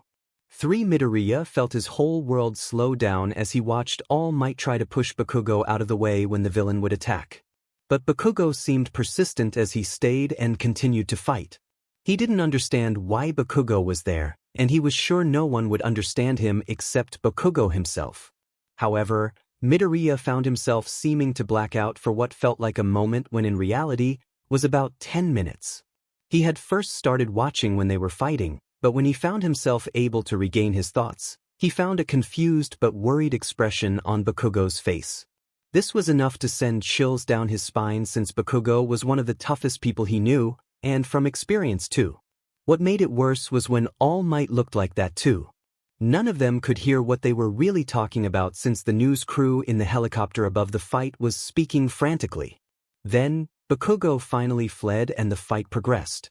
Though, at the end, Midoriya was in tears when he saw All Might in his weak form, pointing at the camera, otherwise all of us viewers. To everyone, it was a warning for other villains that the #1 hero prevailed and will be coming after them next. But to Midoriya, it meant the complete opposite of what everyone was cheering and celebrating about. The end of All Might's reign of being #1, and the end of All Might. The fight ended like how it did in the anime, except without the group going to save Bakugo and all watching in the city streets. I'm too lazy right now to type all of that, so here you go with another time skip because I want to get to writing the story more. What the hell were you thinking of going out there on your own like that, Katsuki? Bakugo's mother scolded as she drove the car back to their home. It was just the Bakugos in the car, Mitsuki, Masaru, and Katsuki. Bakugo was in the back, looking out the window and leaning against his hand with his elbow propped up on the part of the door just before the window. You put yourself in danger, and what's worse, All Might was trying to fight that demon villain, but you were in the DMN way. Mitsuki continued in fury while Masaru was rather afraid to speak, let alone try and tell his wife to calm down a little. Sure, he was upset and angry too, but he would sympathize that Bakugo must have had something on his mind and went after the villain with a good purpose rather than just throwing himself out there. However, if Bakugo told them the truth, then he'd only disappoint his father. The only reason Bakugo went out and attacked the villain was to get back at making him look like a weakling in front of his classmates, and the worst of them all, have to have Midoriya come and save him. The boy remained silent while his mother rambled on more, but eventually, her flames calmed and she now expressed great concern for Bakugo, which honestly surprised him. We were practically driving over people on the sidewalk just to get to you in time when we were called from work after the whole incident. They explained and showed us the events of what happened when we arrived at the police station where they told us you were being held in for some questions. Mitsuki admitted while tears started to form along the rim of her eyelids. She grit her teeth while Masaru felt the same tears come up, but he tried to hold them back. We were scared for the worst. We don't know what we would have done if you had been injured or taken. Bakugo's eyes widened slightly as he glanced to his parents who looked forward, focusing on the road. Then he saw his mother wipe away some tears from her face, making a small sniffle beneath her inhale of air. He then saw his father remove his glasses and wipe his eyes with his thumb, then readjusting his glasses. Bakugo eventually turned his gaze back out the window when his parents went silent, his mind now trailing on to what All Might and that villain were talking about. The memories came rushing back at him while he closed his eyes. "Izuku Midoriya," said the villain while he faced All Might, who was ready to deliver his final set of moves against him. All Might's eyes widened and he flinched. "He's your successor, isn't he?" The villain continued as he grinned widely. Bakugo was watching from a safe distance now, but he could still hear. "We will have him among our ranks soon. It will be the ticket for taking you down forever. With no future All Might and no current All Might, there won't be anyone to stop the League of Villains and Shigaraki. I feel like I've met the boy once before, isn't that a coincidence?" The villain sneered while he let out a dark chuckle, his entire body surging with the many quirks he had stolen from other people. "Izuku Midoriya sure must be an interesting boy if he caught your attention, All Might. Don't think that you will keep him safe forever, because Shigaraki already has a plan set down for the boy." Bakugo felt shivers run up his spine by the way the villain spoke so casually as if he already knew what would happen. Bakugo reopened his eyes and continued to stare out the window, deep in thought. His heart felt fear and concern for Midoriya since sure he hated his guts, but he didn't like how the villain talked so casually about what would happen to his childhood friend. His mind, however, was telling him that Midoriya was just some pebble that the villains would probably overlook and ignore after seeing him. But that was just the problem that whirled around his head. Should he risk not telling Midoriya about this and risk him being an easy target for the villains now that he knew what would happen?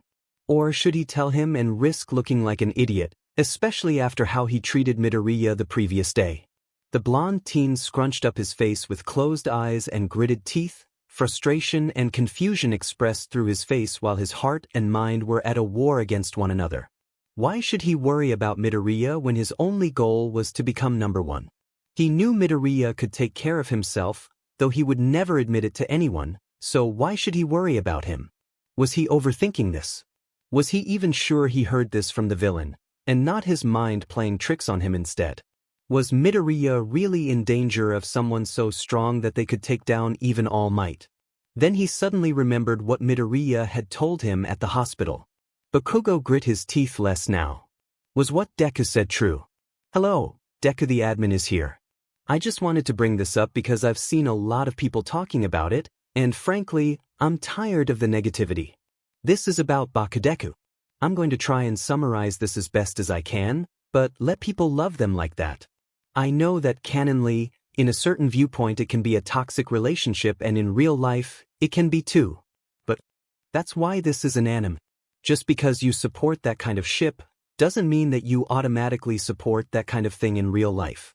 Some people, like myself, love it because it would be cute if Bakugo changed or if it just looks cute in general because they had their differences, but changed in the end. There aren't any rules that state you aren't allowed to like this certain ship, whether good or bad. It's basically saying that someone isn't allowed to like peanut butter because you don't like it yourself. We all have our own likes and dislikes. 7 Stop gnawing at each other about which relationships are better than the other and which ones shouldn't even be a thing. I'm sure we only ship people like this because it's a fictional world where what we think and prefer won't affect the outcome of the story and characters in their canon world. Any sane, right person wouldn't ship 2 people who are in a toxic relationship in real life, but in a fictional world, anything can go because anything can happen. I support basically most ships, whether I like it or not, because that's what I like to do. I like to have people be at peace with each other and settle their differences to find the good in each other. I don't want to be that one person who doesn't like this, so I just reject that person and hate them for that one sole reason. Just like what people did between characters who are siblings, relatives, friends, or even people who they don't even know. They ship them because it's something that they find cute, attractive, or whatever reason. For example, I don't really like Kiribaku, Dekubaku, or Dekududu. It's just not my cup of tea. But am I gonna go bully someone who makes content for those particular ships? Why would I use my time bullying someone for a ship that I don't care for / like? Why should I? Because I don't like it myself. Well, that's a shitty excuse. And you know what? There are some cute but stuff out there for those ships and many others ones I don't like, but I still like the content that people create, because it's just that amazing to see how many people have joined this group of a certain ship to make more content. You shouldn't hate people who like Bakudeku and relationships like that because that ship doesn't define them. It's just what they prefer. Sure, it is toxic in a sense that Bakugo did such horrible things to Midoriya, but that doesn't mean that people can't dream and imagine the possibilities. I've seen so many ships that get a lot of positive attention, but I think is in the same situation as Bakudeku, such as Narusasu or Naruto. Sasuke tried countless times to kill Naruto, and he even threatened the entire Leaf Village, but people still shipped them. Now, I know they made up and became friends in the end, but we can't just assume Bakugo and Midoriya won't do the same when they grow older. I'm not saying that people should hate that ship because of what I said, but just think about it. Why spend your time ranting, hating, and shaming people who like Bakudeku when you could be trying to find what similarities you have to other people that you might have rejected because of that ship? There is almost no right or wrong when it comes to fictional relationships because they're fictional. Why hate someone for something that might not happen in the real world and the fandom? And bringing that up, what if Bakudeku does come true? Does that mean you'll hate My Hero Academia for that? It'll mean you'll hate Horikoshi too, and all the people who support him and the anime. Think about what you may cause in the future, rather than putting people down about it now and feeling better about your selfish self. Sorry if I sound bitter and harsh, but I'm tired of seeing people fight over something like this when it's so easy to find a way to push them aside. Each person is different, let them be different. If you choose to not let people like Bakudeku, or hate it and say you don't want to socialize with people who like that ship, then you take away the one reason why each person is on Earth, the reason to be unique. Honestly, I believe that there is no good reason that haters have come up with to bully another person, content creator, etc. All I see is just bullshit nonsense that they're being petty about.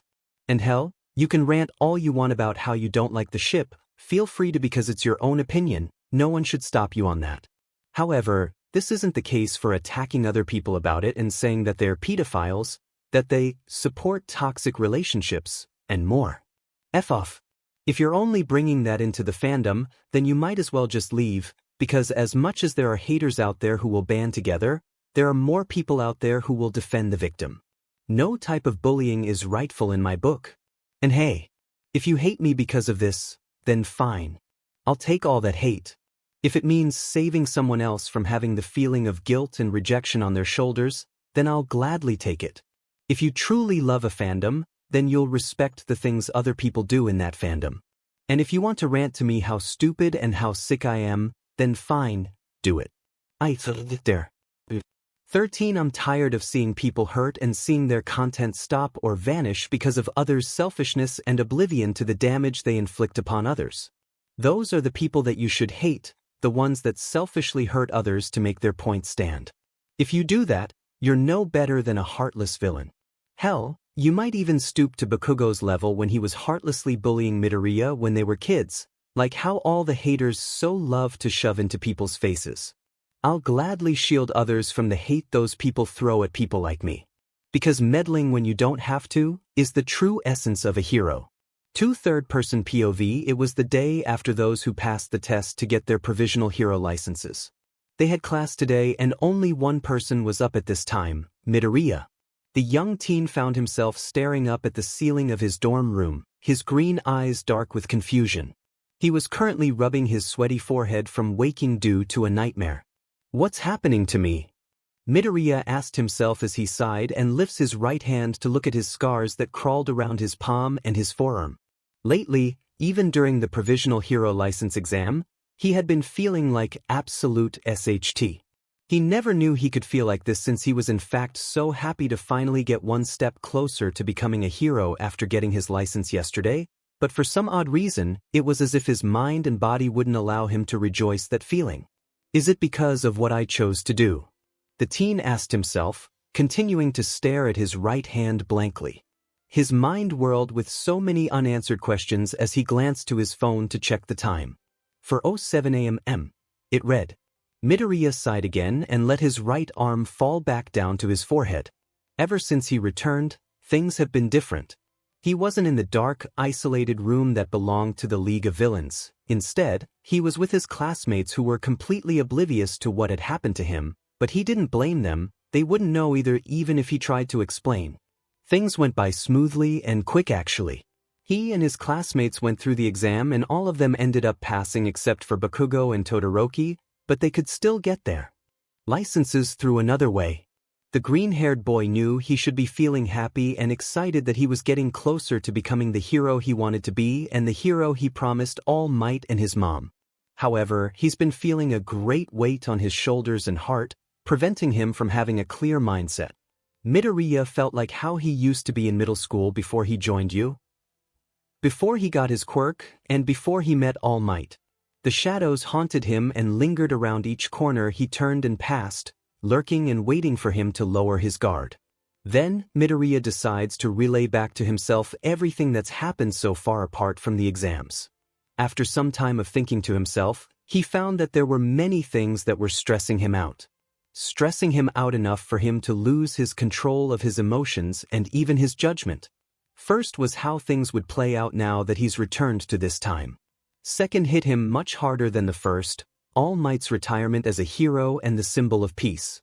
Lastly was the biggest hit to him, Bakugo's refusal to hear him out and believe him about what he had told him before. Just thinking about it made Midoriya's head throb with pain, resulting in his hand gripping his head in an attempt to ease the pain. Midoriya knew he couldn't let anyone else know about his problems, but it hurt to put on a fake smile when he didn't want or couldn't exactly stay positive for those around him. No matter how hard he tried, the teen couldn't keep his own doubts under control, especially about All Might being right about choosing his successor. Ever since feeling these things haunting him, he's questioned himself so many times, countless times in fact. 1. Stop being selfish, Izuku. Midoriya scolded himself, slapping himself on his cheeks lightly to make himself snap out of it. The world doesn't need you to feel guilt or regret. He sighed and tried to go back to sleep when he realized that he still had 2 hours to sleep, or at least try. When he curled his arms close to himself, he let out a wince when he bent his arms. "That's going to sting for a while," he says to his bandaged arms before closing his eyes and turning on his side. Midoriya ended up drifting off into dreamless slumber.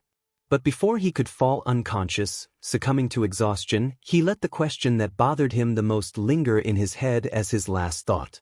"I'm not allowed to feel these kinds of things, right?" A few days had passed since that morning, and everything had only gotten worse for Izuku Midoriya. His health was slowly deteriorating, noted by Recovery Girl. Although it was barely noticeable under that fake smile and the fact that it was very, very subtle with the changes, she could tell that Midoriya was struggling. This was indeed correct, however. Ever since that day, Midoriya had gotten little rest and seemed to have lost most of his appetite. Sure, he still did the normal class work that he was required to, and there wasn't anything out of the ordinary with his tests, hero training, or even his normal physical training. It's just, he's been burning himself out without the better benefit of proper nutrients in his body. Instead, Midoriya was using the reserves in a human body that would usually be saved for dire situations where food was scarce. He drank water plenty, that was good, but to continue using his quirk and exerting a lot of strength from his physical body, he was left with barely anything left for his body out of training. Finally, Bakugo took notice of these rather subtle changes and confronted Midoriya about it. Bakugo's POV, "It pisses me off. I noticed Deku's change in his demeanor and health almost immediately. Does he think I'm blind? Or that I don't pay any attention? I'm going to give him hell for suddenly changing. That's what you're thinking of what I'm going to say. You're not entirely wrong, I would have done that a while ago, but this time is different. What I wanted to think before you so rudely interrupted me was, why he changed. Now, shut up and let me continue." The words of Deku, that boss villain, and All Might rang through my head as I make my way to Deku's dorm room from mine. Ever since he told me of what happened to him, those words have been playing on a loop in my mind, throwing me off of my usual edge. I was going to ask Deku for more a few days after he told me, but the exams were coming up and I chose to focus on those over the situation he brought up, which I do regret now since I didn't pass initially. "Shut up, I'm taking those summer classes." I can't help but think that what Deku said was right. I've connected everything and it seems to make sense, even if I'm missing a few pieces. However, the one part that stood out to me was why my future self would apologize to Deku about everything. I can't get that out of my head the most, and it irritates the F out of me. I make it to Deku's dorm room and I knock. I was about to knock again after a few seconds of silence when I heard scrambling of footsteps rush to the other side of the door. Suddenly, the door flung open. "𝗧𝗵𝗃𝗃." Midoriya gasped as he looked surprised to see me come to him. He was sweating slightly, probably because he had just gotten up from a nightmare. I could tell by his distant, fearful green eyes. Either that, or he was just that surprised to see me come to him. "Meet me out front later." I start off quickly and bluntly, sending him my usual glare I send to people. This made him flinch and look more nervous than he already was. "We need to have a talk about your problems." I didn't give Deku a chance to respond or ask further as I simply turn away and begin to walk away. I faintly heard Deku accept it awkwardly. I couldn't help but snort in irritation. As the day passed and night approached, it soon became time to confront Deku about his problems. I was waiting outside for Deku, and once he finally joined me, I led him away from the dorm building and towards ground beta. I felt like that was the safest place to talk about this without risking others eavesdropping. "We aren't supposed to be out here at this time, Kaken. Where are you even taking me?" Midoriya asked nervously, clearly concerned that they would be found out when they were supposed to be in bed, due to curfew. I purposely ignore Deku as he continues to ramble on for what seems like an eternity while I take him to the spot where I want this to happen. Eventually, we reach the spot and I hear Deku call out the place where we were currently at. "Ground beta." "Hey, Deku." I addressed Deku, who jumped and looked back to me, his green eyes locked with my crimson-red eyes. I could tell that Deku was still nervous, even more now that I was beginning to talk. "You've been acting different, huh? Am I right, Def?" Midoriya seems like he was thinking to himself because he hesitated, then took another moment before speaking. What are you talking about? He asked, clearly trying to act as if I didn't know what was going on with him. He was nervously smiling now to try and shake the feeling off. Don't act stupid with me, Deku. I know that you've been changing ever since you told me about your previous life. Now spit it out or else. I spat in frustration. Deku must have sensed my growing anger because he swallowed and didn't respond for a few more minutes. I let him collect his thoughts to see what kind of answer I would get out of him. Fine, you've been more stressed out lately and I guess I'm not myself. Deku sounded confused himself, which only pissed me off more. My eye twitches as I grit my teeth and send a glare at the smaller male. Why? I made my question simple and short, but that only seemed to confuse and worry Deku more since he furrowed his brows and I could even see sweat trickle down from his head. I stare unwaveringly into his eyes. He knew that I was being serious about this talk and that's what bothered him the most, I presume.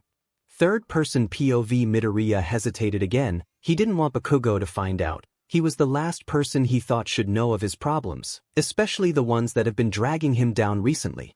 But he knew that Bakugo was going to force it out of him whether he liked it or not. He took a deep breath to calm himself. I don't want to stress people out over my problems.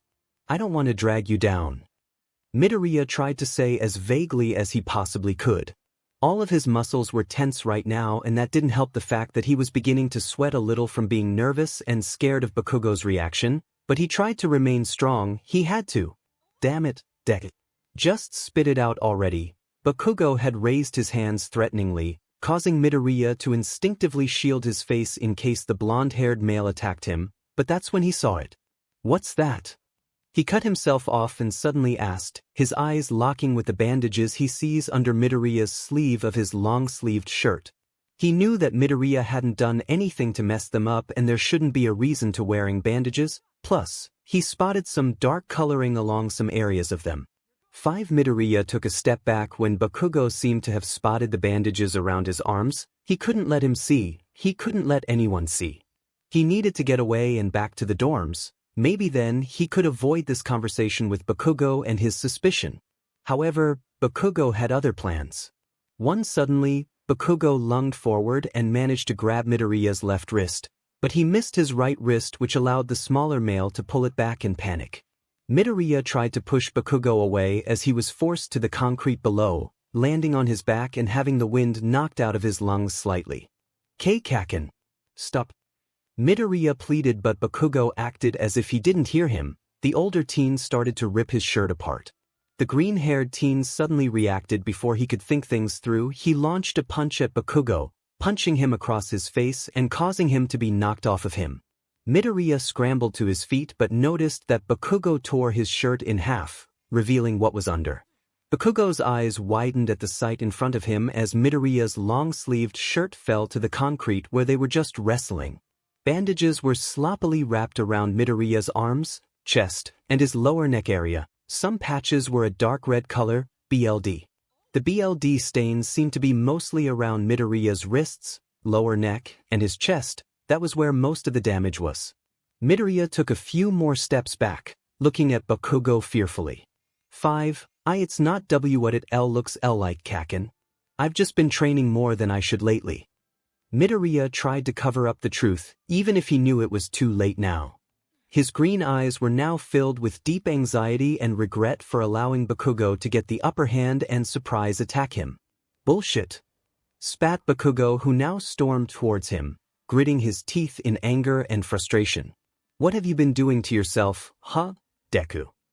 If you don't give me an answer, then I'll have to beat the answer out of you. He threatened instinctively. He didn't mean it, but it came out and he decided to go with it, seeing how Midoriya would react.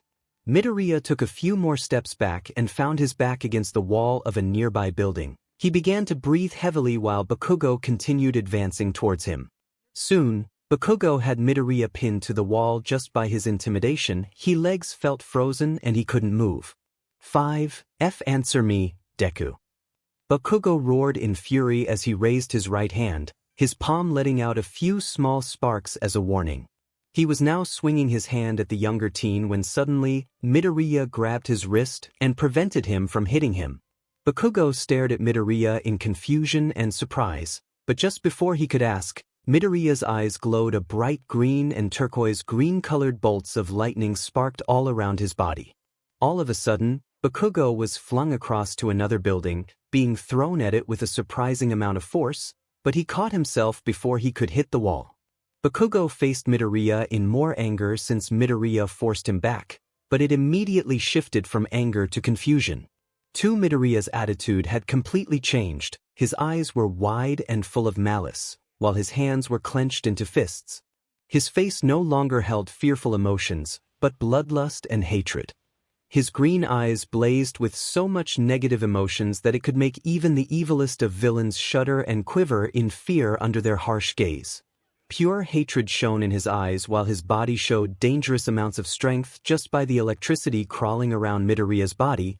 It seemed like it could lash out at any second if they got too close. Bakugo had never seen this side of Midoriya, or this side of anyone in fact. He didn't want to admit it, but feeling this from Midoriya kind of scared him. The piercing gaze of his old childhood friend was unlike anything he's felt in his entire life, and those eyes were burning into his soul, seeming to read him like an open book. Bakugo grit his teeth in anger at this. He had to do something or else Midoriya would make the first move. "You wanna fight? Then let's fight." The blonde-haired teen challenged the other with a grin, preparing himself for battle. He had memorized and studied a little bit of Midoriya's shoot style, and now he could see if he could get him in his weak spots as he would spot some during the exams. It was his chance to see if he could find a way around his speed so he could attack with his strength. He was stronger than Midoriya, or so he thought. And cue the My Hero Academia OST, Mind of Evil. Suddenly, Midoriya burst forward towards Bakugo, his face remaining expressionless while his eyes kept on Bakugo, watching him like a hawk at his prey. However, Bakugo was ready. Just before Midoriya could grab a hold of him, Bakugo used his quirk and blasted himself away from Midoriya's reach before creating a few more explosions until he landed right behind Midoriya. Bakugo clenched his right hand into a fist and threw it at Midoriya, aiming for his stomach. All of a sudden, however, Midoriya disappeared the moment Bakugo blinked, catching him by surprise as he had activated more of his quirk and moved out of the way. Bakugo looked up and saw Midoriya coming down at him faster than he predicted, and it was too late to react much, so he forced himself to move faster and cause another explosion in front of him, knocking him back and away from Midoriya again as he came down hard, having punched the street below him with a lot of force. Bakugo skidded to a halt, looking up and seeing the smoke clear from his quirk to reveal the road that he was just standing on, all in pieces and dented into the earth. His eyes widened. That was way too much power that Deku had exerted. How did he get this powerful without me knowing? Sure, I started this and I plan on knocking him around with my own quirk, but he's using his too much now. But he could have killed someone with that amount of strength. What's wrong with Deku?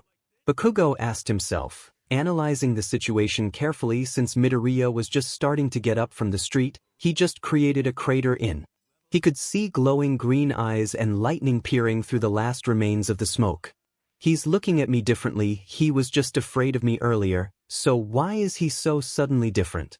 Deku is hiding something and it doesn't look like he's in control of himself right now. I need to be careful. Bakugo doesn't get another second to figure things out when Midoriya charged at him again, his right arm reeling back for another punch. The blonde-haired teen's eyes widened and he was forced to dodge once again. Deku is definitely different. He isn't hesitated or even talking anymore. This isn't him. Is what he said true? Even so, why is he fighting so aggressively now? I need to figure out a plan to get him to talk so I know that he isn't under some kind of quirk from the villains or something. That might be what's making him like this. He's never like this. However, Bakugo took too long to think.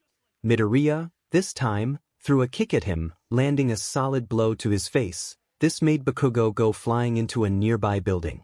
The wind gets knocked out of his lungs and he needs a few moments to catch his breath, but like before, he isn't given much time.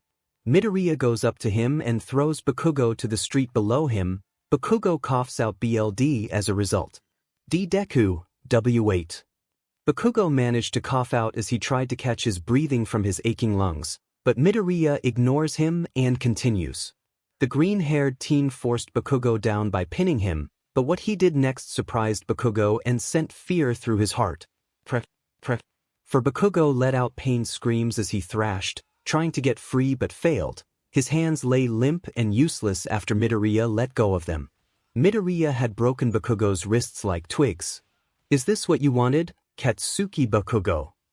Midoriya suddenly spoke, but his voice sounded much more menacingly. Bakugo growled and spat some of his blood from his mouth up at the other, landing right on Midoriya's cheek. But then, Bakugo noticed. There was no stutter, no hint of fear, and no hesitation in his words. The way Midoriya said Bakugo's full name like that sent chills down his spine. He knew that this wasn't Midoriya. This wasn't the person who had been complaining to him just a few minutes ago. This was someone completely opposite, someone dangerous and someone to fear. Never mind, it doesn't matter anyway. You never even stood a chance. Intense fear was instilled in Bakugo at this very moment. His eyes widened and his pupils shrunk, his whole body froze up in terror at what he was looking up at right now. A wide grin had crawled its way across Midoriya's face. His glowing green eyes were enough to send chills down Bakugo's spine. They glowed like venom. Midoriya had only one intent in his eyes and sinister smile: to kill. Even the fear he felt from All for One, the man who took down All Might, the strongest person in the entire world, was nothing compared to the terror that froze his blood from the person who he used to make fear him. Bakugo was too petrified to notice that Midoriya had lifted his scarred right hand and was now holding it into a fist. Electricity blazed around his entire right arm. Midoriya was going to kill Bakugo right here.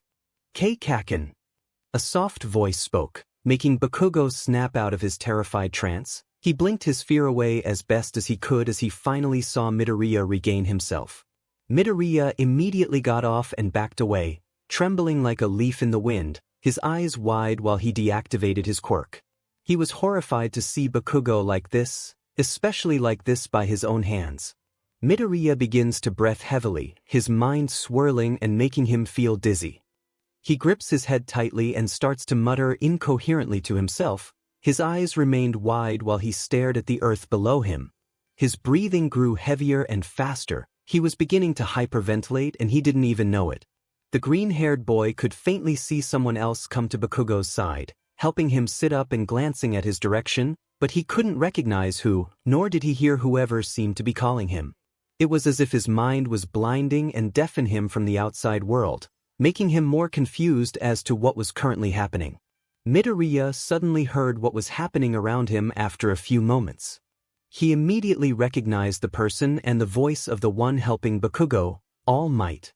The green-haired teen started backing away more, trembling more violently as he began to mutter to himself. "I'm sorry, I didn't mean it. Really, I'm sorry, I couldn't control myself. Sorry, I don't know what came over me, I'm such an idiot." Midoriya started to mutter almost uncontrollably. His stumbling backwards continued as All Might now reached for him. Stay back. I'm not safe to be around." The green-haired male cried out, smacking All Might's hand away, triggering a very familiar memory to flash through Bakugo's mind. Midoriya didn't look right. Now that he had regained himself, he looked like a mess. His already messy-looking hair was messier than before, looking like he had bad hair, but there were noticeable bags under his eyes now that his eyes were wide. The boy even looked pale and had started to sweat more than usual. Midoriya didn't give the two another chance to approach or reason with him as he made a U-turn and fled the area in a hurry, stumbling over himself occasionally while running back to the dorms, leaving Bakugo and All Might at ground beta. Bakugo watched Midoriya run off. He slapped All Might's hand away from his shoulder. He glared at him angrily as the older man looked at him after he too watched the green-haired teen run away. "Why didn't you help him like I said? I told you I was fine." The blonde-haired teen snapped at All Might, who had an expressionless face, but on the inside, the older man was worried for the both of them more than he ever was in his life. Bakugo looked away now. He knew he would have to had brought this up to All Might someday. He grit his teeth and let out an irritated growl, a mixture of pain and anger in his red eyes. Deku has been acting weird ever since that day at the forest training camp, Bakugo finally admitted to All Might, making the older male frown in concern. Then, Bakugo went on to explain everything to All Might, hoping that it could help him understand and maybe even find a way to help the freckled boy who was clearly distressed and rather scared. Midoriya fled, running full speed to his dorm room. Luckily, he didn't see anyone notice him rushing back in since everyone still seemed asleep. However, there was one person who was up and had witnessed the green-haired teen sprint back into the building then straight to his dorm room. The other decided to follow but remained silent and careful. The green-haired teen rushed into his dorm room upon reaching it, shutting it behind him but forgetting to lock it as he stumbled to his bed where he sat down on the edge and gripped his head, messing up his already messy-looking curls. The teen continued to repeat the same words he had spoken earlier. His muttering kept up and was audible from even outside his dorm door, resulting in someone knocking then entering. Of course, Midoriya was too busy, muttering to himself and going through a trance-like state, until a stingy pain hit his cheek. One Midoriya. A hand flew at his face, slapping his cheek with moderate force, not enough to make him reel back but enough to snap him out of his thoughts from the slight pain. Midoriya looked up and expected to see Bakugo or All Might, but he didn't expect who it actually was. Todoroki stood there for a few moments as Midoriya looked up at him in surprise, clutching the now slightly red cheek that had just been slapped. Before he could speak, Todoroki sat down on Midoriya's bed, beside him, and hugged him tightly, wrapping his arms around the smaller male. I heard saw that you came running in with tears. I thought maybe I could help. Todoroki said with his normal monotone voice, despite trying to act sympathetic towards the green-haired male who now hugged him back slightly, trembling in the process. Thank you, Todoroki, Midoriya said in gratitude, sniffling and burying his face into Todoroki out of instinct. He didn't mean to make it awkward if that's what Todoroki got at, which he half did. Todoroki simply shook his head as he held Midoriya close, stroking his head of messy, green hair. His mother would do this, so he decided to try to see if it would help Midoriya, and it did. This made Midoriya smile gently, his trembling slowing down until he breathed normally. May I ask why you were out late? And why did you come in crying? The taller male asked politely. He wouldn't mind being denied this knowledge since it seemed personal. Todoroki almost never saw Midoriya cry this way. He knew that his daily tears were usually either ones of joy or physical pain, but apart from that, they didn't have much depth as they did now. He could tell he had seen something similar to this in his mother. The dual-color-haired teen knew what true sadness and emotional pain looked like, and it was easier to see this more than almost anything else. He couldn't help but want to help those who needed help after Midoriya cleared his clouded vision and allowed him to see the world around him and his goals more clearly. Eventually, Midoriya explained most of the events that had just happened between himself and Bakugo, and Todoroki listened silently and respectfully. He made sure not to interrupt in case it could ruin Midoriya's mood, but when he would panic, he was there to calm him down. I'm sorry to hear that all happened, Midoriya. I'm here for you. Todoroki said sympathetically. He didn't necessarily blame one or the other. Well, maybe Bakugo for dragging him to ground beta and most likely triggering all of this, but he was more worried when Midoriya explained to him the part where he blacked out and felt lost in an endless world of pain. Midoriya explained to him that he felt like he was wandering an endless forest of terror. His past came back and started to haunt him. The bullying from Bakugo and everyone else in his middle school, the pain of bearing a fake smile in a world that gnawed at every weakness of his, and the painful truth of being quirkless. The darkness that clawed at his back at every turn was almost too much to bear for his already fragile mind and heart. Todoroki felt bad that he couldn't do much other than reassure him and try to help talk to the boy so that he didn't keep everything bottled up inside. Todoroki was so deep in his thoughts that he didn't realize that Midoriya had fallen asleep in his arms. He smiled gently and carefully laid him down on his bed and put the All Might-themed blanket over the green-haired teen. Todoroki decided to remain there for now in case Midoriya had a nightmare and needed someone. He couldn't help but stare at Midoriya's peaceful face. He was surprised that so many emotions could be hidden under that peaceful-looking expression, but he knew he shouldn't be surprised. He was almost the same except he didn't have a peaceful expression. The taller male admired Midoriya for who he was, especially his passion to help people in need, whether they ask for it or not.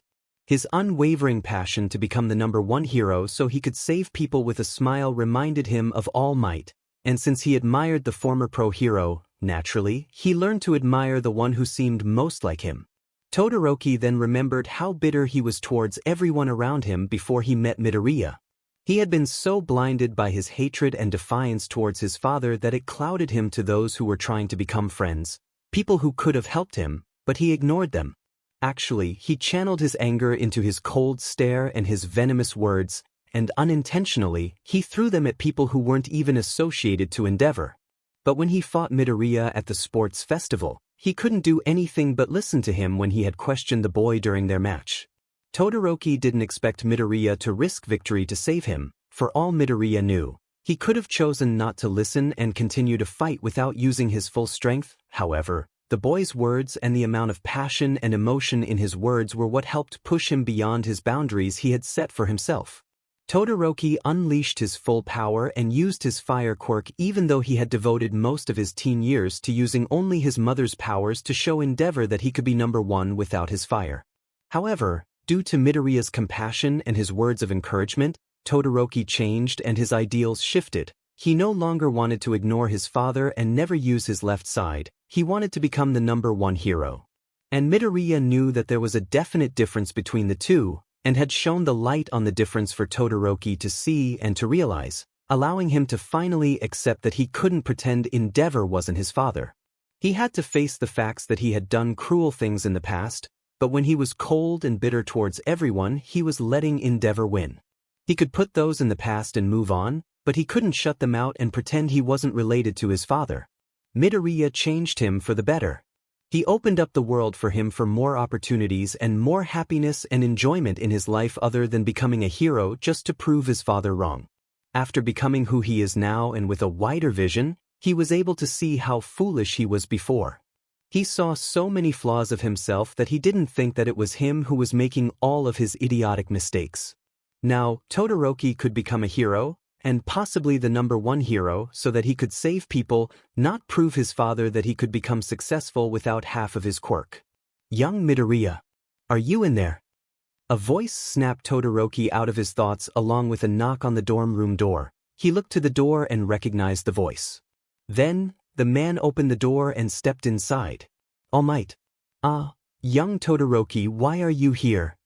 He asked curiously as he stepped in, closing the door behind him while approaching, glancing to sleeping Midoriya on the bed that Todoroki sat on the edge of. I could ask you the same thing." Todoroki said neutrally, not trying to sound defensive or rude, it was just his way of talking. He then shifted his focus to Midoriya who stirred in bed, glancing back at him worriedly. "I assume that we are here for the same reason. We're both worried for young Midoriya after running inside." All Might said with a light chuckle, joining Todoroki by sitting on the desk chair that was across from the bed. His blue eyes gazed at the sleeping boy in concern but also relief that he had fallen asleep and hadn't done anything to hurt himself. He didn't notice that he had a frown on his face until Todoroki spoke. "Midoriya told me everything, or at least he told me everything." The teen spoke softly as to not wake the sleeping male, but he continued. "Where's Bakugo?" Todoroki asked, looking to All Might after glancing at Midoriya. All Might let out a small sigh and closed his eyes. "He's in the infirmary with Recovery Girl and Izuku. Young Bakugo was hurt pretty badly during their fight, more than I thought he would. Izuku is there to ask him a few questions.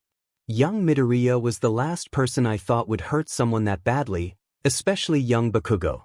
It's not like him to hurt a classmate, let alone his childhood friend, and to the point of broken wrists. I think there's something very wrong with him," All Might explained grimly. His eyes opened once more but gazed down. Todoroki gave a slight nod. "Yeah, Midoriya said that he only remembered before the battle started getting intense. Then the next thing he remembered in the real world was seeing Bakugo pinned beneath him with broken wrists." Todoroki spoke, but All Might interrupted him, looking up at him in concern and curiosity now. "Real world? What exactly did he mean by that? Was he under some kind of quirk?" The former hero asked, clearly worried for his student. This was the first time hearing this, so he was worried more than ever for Midoriya's safety. Todoroki glanced at Midoriya. I'm not entirely sure, and neither is Midoriya, but he told me that he felt himself black out, but his consciousness remained awake and rather alert. Todoroki started off, telling All Might the information he considered he needed. He had blacked out, but in his conscious mind, his past came back to haunt him. Everything in his life before meeting you and getting into you came rushing at him like a tidal wave, he says, swallowing him and consuming him with dark, murky water, nearly drowning him. Then he said that the voices grew louder until he could distinctly hear specific voices. I recall him naming Bakugo, myself, Ida, Uraraka, you, and even his own mother, taunting him and beating him down with insults that used to be used against him. All Might was horrified for the young male who he had chosen to become his successor, but he didn't interrupt Todoroki and let him continue talking. He told me he felt like dying, like how he felt when he was attacked by some slime villain or something. I don't exactly remember what he said then. All Might knew immediately who it was that Todoroki was trying to explain.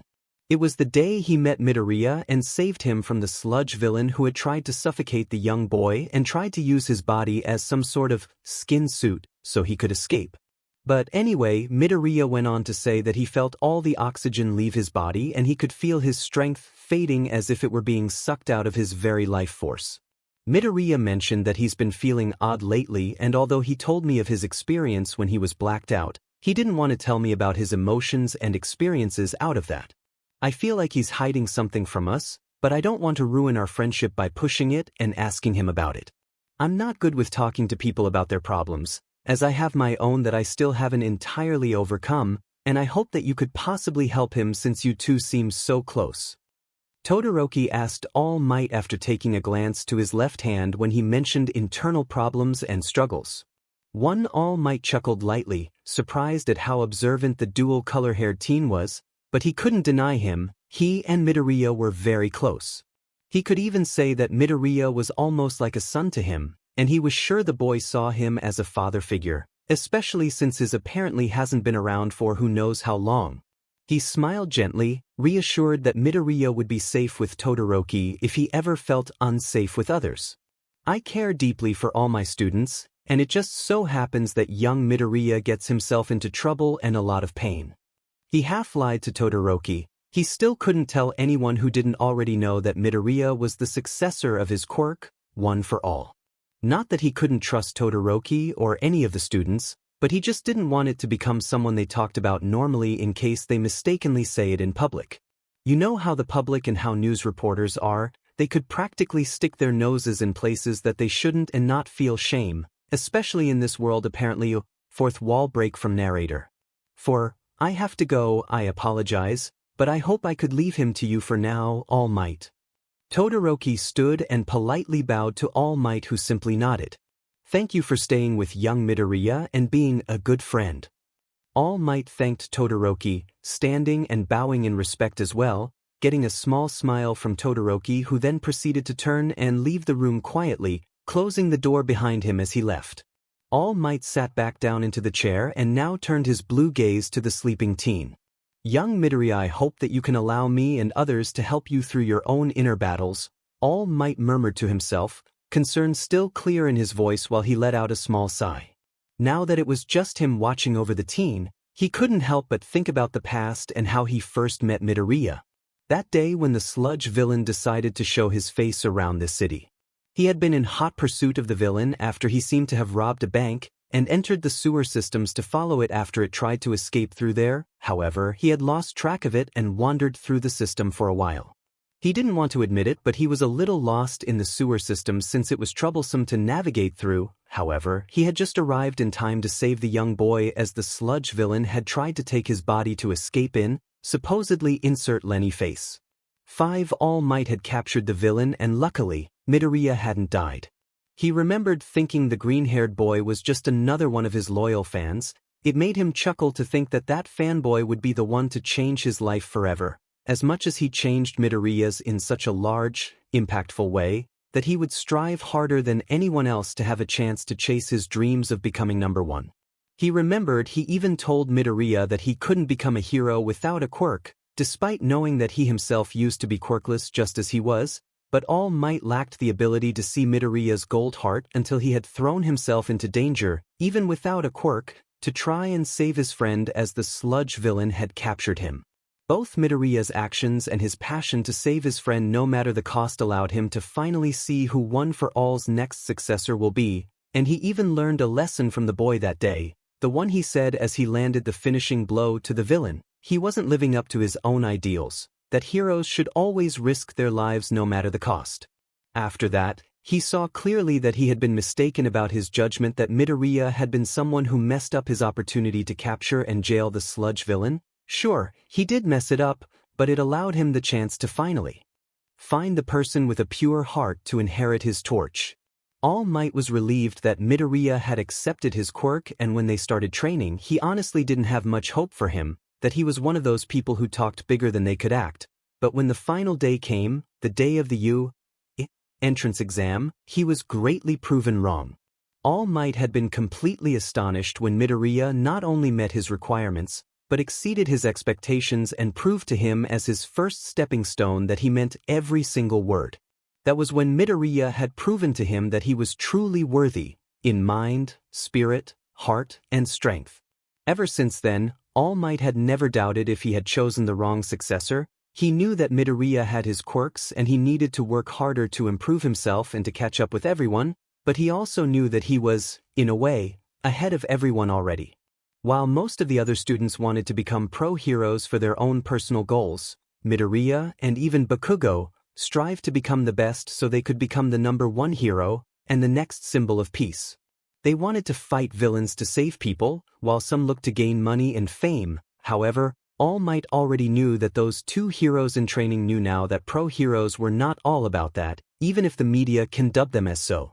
Then, All Might snaps out of his thoughts. Realizing that he's smiling gently after reliving those memories, he looked back to Midoriya and saw the peace on his face.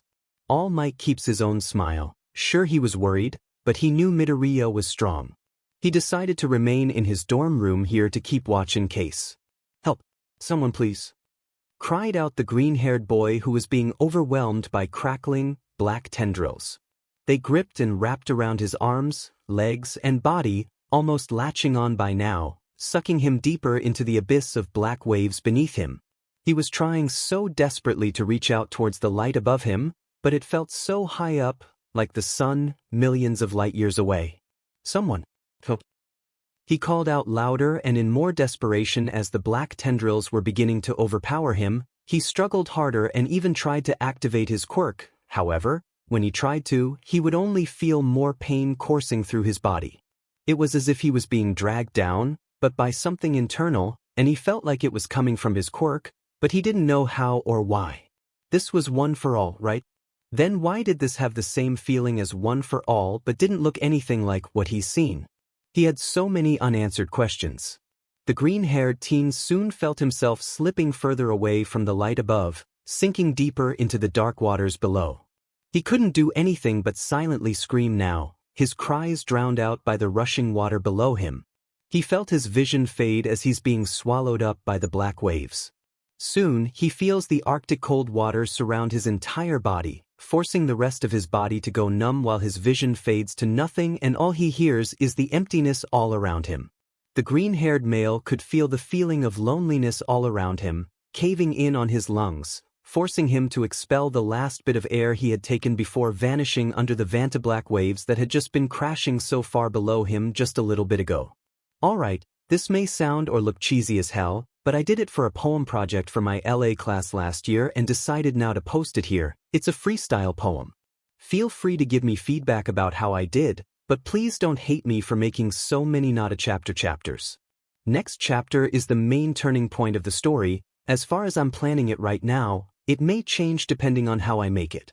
Anyway, here you go. Thanks for reading and for continuing to read.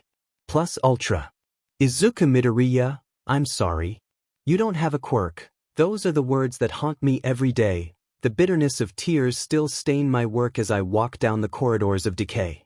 Spitting venom at my outside exterior, melting my shield gone, making me feel so much inferior to the society that labels me wrong. 𝗂𝗃, my childhood friend, one who sets his anger upon, and in the end, I simply pretend. Insults burn like scorpion stings, their poison coursing through my body, burning away at my poor wings. Their faces are so snotty. The deeper the darkness, the more dazzling the light shines. This holds my soul in starkness, as my hopes and dreams decline. But my inspiration, All Might, creates a different path for me, giving me the power to fight to become the next big three. I finally get a chance to prove myself to the world that deems the quirkless as useless as a broken shelf, but I will not let them make me perkless. I will become the next symbol of peace, saving people with a smile on my face, never letting my smile decrease because that is the dream that I will always chase. Meddling when you don't have to is one of the true essence of a hero. These are words that will never undo all the greatness that came from someone who was once zero.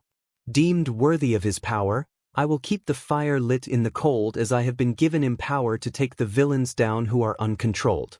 No longer will I be useless, Deku, but instead I will go plus ultra, and go beyond, to undo all the things done to my spectra. Rising to do my very best, even if their insults give me toxemia, my fighting spirit lies at unrest because I am here. Izuku Midoriya. For Justin Briner. We had to pick someone to draw for my drawing and paintings class, so I chose Justin Briner, the voice of Izuku Midoriya. This is the final product, and although I'm unhappy with some parts, I'm still proud of it. 3. Your wrists should be fine within a few days. In that time, you shouldn't use your hands for anything. Aizawa has let you off from training and assignments until you've recovered, but you still have to attend class. Recovery Girl told Bakugo, who looked at his hands which were wrapped in bandages and felt stiff right now.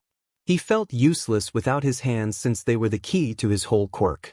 Bakugo couldn't help but think if this was what Midoriya felt every time his arms got busted, but he quickly dismissed that thought when Aizawa addressed him.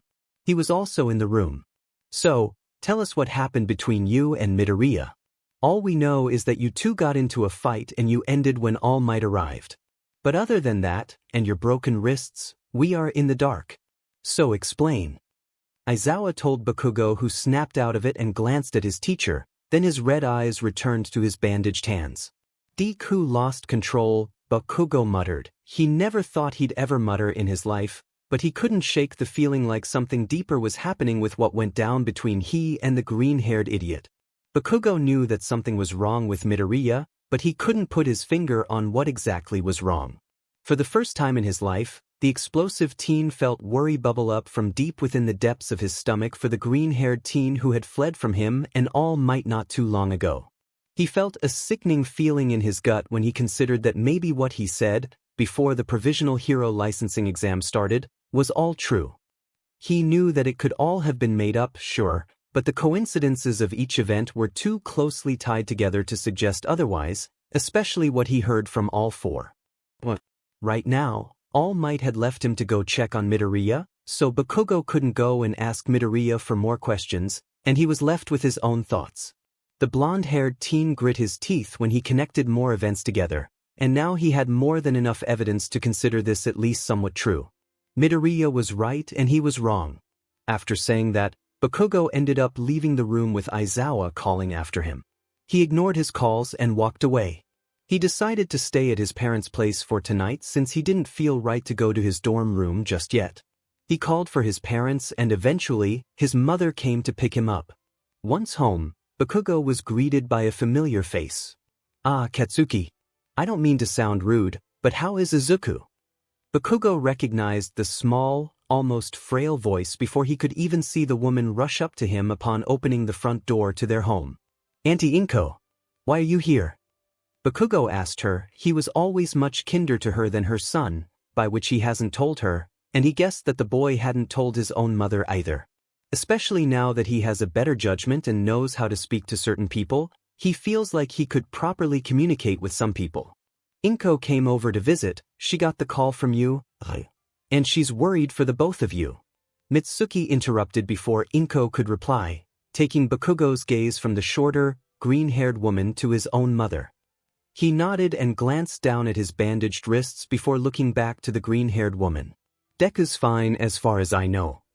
The hot-headed blonde replied simply. Inko nodded and sighed in relief. But Bakugo knew better than anyone else that the woman was sickly worried for her son who had been through so much in such a short amount of time, and with each call that he knew Yua sent to her, the more worried she grew for her only son. After some time, Inko left, but not without shedding some tears when she and Bakugo's parents talked about the most recent incident. Bakugo couldn't help but feel bad. He knew that this was all his fault, again. Once alone and in his room, Bakugo lay on his bed, staring at the ceiling that was supposed to be familiar, but for some reason, it didn't feel as familiar, it felt foreign, like he wasn't supposed to be here. The blonde-haired male sighed in frustration before he brought the blanket over himself and tried to sleep, but his inner war kept him up. Finally, as if all of his walls break down, Bakugo curls into himself in his bed, caving in on himself while tears streaked down his face, his teeth clenched tightly together and his eyes shut. Everything weighs him down and he feels like drowning. Is this what Deku feels like?